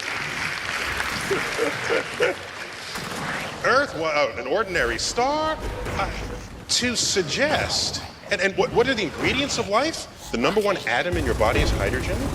Number 2 atom is oxygen, together making mostly water that's in you. Next is carbon in this order. Next is nitrogen. Next is other stuff. What the fuck? My favorite element, other, yeah. You look at the universe, the number 1 element in the universe is hydrogen. Next is helium, chemically inert, couldn't do anything with it anyway. Next is carbon. I think I left out oxygen there. Next is oxygen. Next is nitrogen. 1 for 1. We're not even made of odd things. The most common things in the universe are found here on Earth, and we're made of them. And carbon, one of the most chemically fertile element on the periodic table. It's not a surprise. We're carbon-based. Life is just the extreme expression of complex chemistry. So that's what biology is. So all these people who want to imagine, because they remembered their chemistry class that silicon sits right below carbon on the periodic table. So it bonds similarly to carbon, so they want to imagine silicon-based life. I'm saying, okay, fine, but you don't have to. There's 5 times as much carbon in the universe as silicon. There's no need to even have to go there. We got enough to imagine just simply with the carbon atom at the center of these huge biological molecules. Point is, it happened relatively quickly with the most common ingredients in the universe. To now say life on Earth is unique in the universe would be inexcusably egocentric. Yeah, I agree with that. Oh, okay. And I would go further and say that if ever you meet somebody who wishes to claim that he believes, or she believes, that life is unique in the universe, then it would follow from that belief that the origin of life on this planet would have to be a quite stupefyingly rare and improbable event. And that would have the rather odd consequence that when chemists try to work out theories, models of the origin of life, what they should be looking for is a stupendously improbable theory, an implausible theory. If there was a plausible theory of the origin of life, it wouldn't be it. That's right, because then life would have to be everywhere. Everywhere. Yeah. Now maybe it is everywhere. My hunch is that there's lots and lots of life in the universe, but it's probably because the universe is so vast, the islands of life that there are so spaced out that it's unlikely that any one of them will ever meet any other, which is rather sad. It's sad. However, let me make you happy a little bit more from that. We've learned now that we can model the formation of the solar system in this period of time where Earth was being bombarded heavily. That's called the period of heavy bombardment in the early universe. We call it like we see it in astrophysics. Just let the record show. I don't know if I've ever in my life ever understood the title of a biology research paper. I just want to say that. Just the words, I'm not feeling them, you know? They're too big, too many syllables. I'm off topic here. So back to the period of heavy bombardment, and with computer simulations, you can model what happens when an impact hits a planetary surface. And it's not much different from if you sprinkle Cheerios on a bed, which you would never do on purpose, but your kids would do this. And then you smack the surface of the bed, there's a sort of a recoiling effect, and Cheerios pop upwards. It turns out Mars may have been wet, we know at some point it had water, and fertile for life before Earth. And at this period of heavy bombardment, if it had started life, surely it would have been simple life. There's no reason to think otherwise. We've learned that bacteria can be quite hardy, as you surely know. So we imagine a bacterial stowaway in the nooks and crannies of one of these rocks that are cast back into space. In fact, if you do the calculation, there's hundreds of tons of Mars rocks that should have fallen to Earth by now over the history of the solar system. Maybe one of those rocks carried life from Mars to Earth, seeding life on Earth. My great disappointment would be going to Mars and finding Mars life based on DNA. Yeah. Then it would not have been a separate experiment in life. We would just all simply have to get over the fact that we are Martian descendants. What we need is a second sample of life. We have only one at present. And why have you only given us one? It would be a disappointment, as you say, if we found life on Mars based on DNA. Well, at least if we found life on Mars based on the same DNA code. Sure. Just about imagine DNA evolving twice, but you couldn't imagine the same four-letter code evolving twice. So, but I wanted to make a point that your calculation of it took only about 400 million years at the most for the first life to arise. For the first life capable of broadcasting radio waves capable of being detected elsewhere in the universe, it took approximately just under 4 billion years. Yeah. Well, no, about 4 billion years. 4 billion. Which is about half the life of the that we can expect the solar system to Sure. exist. Mm-hmm. So an important point, by the way, because we were human before we had the technology to broadcast. So if your criterion for whether a planet has intelligent life, and if we are the measure of intelligence, then there could be plenty of planets out there with Roman empires and whatever else, and they're not sending radio signals. But any close enough observer would surely declare them to be intelligent. The time interval between Roman empires and radio signals is negligible compared to the total time we're talking about. So it's an interesting question how long it takes once you get language, once you get civilization, once you get culture.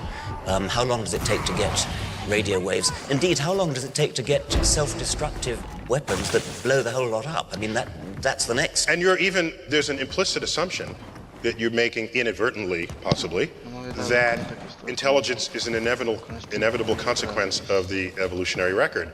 And I'm skeptical of that, because if that were the case, what we call our intelligence would have happened multiple times in the fossil record, and it hasn't. Whereas other things have shown up plenty of times, like the sense of sight and locomotion. There's some rather inventive ways things can get around the world. My favorite is the snake, of course. No arms, no legs, yet it gets around just fine. I'm imagining an alien visiting Earth, stumbling on a snake, the only creature it sees, right? And then it goes back and tells its home people, "You're not gonna believe what I saw. There's a creature on that planet. No arms, no legs. It can still get around. It detects its prey with infrared rays and can eat things 5 times bigger than its head." And they'll think the guy was on drugs. Yeah. It's an ordinary snake sitting here on our Earth. Yeah. Another, just while I'm on the subject, big disappointment I have are Hollywood aliens. And I don't know who to blame for this, Hollywood or biologists that advise them. Hollywood aliens are way too anthropomorphic for me. Even E.T., he had a head, shoulders, arms. Okay, he had 3 fingers instead of 5. There's still fingers at the end of a hand. He had legs, he had feet. That's human. And look at the diversity of life on Earth to draw from if you want to think about the ways of being alive. I'm just so disappointed. And not even that I know that I can help them, but one of my favorite aliens ever was the Blob. Did you see that movie? No, I don't see as many movies as you. It's Blob is classic. It's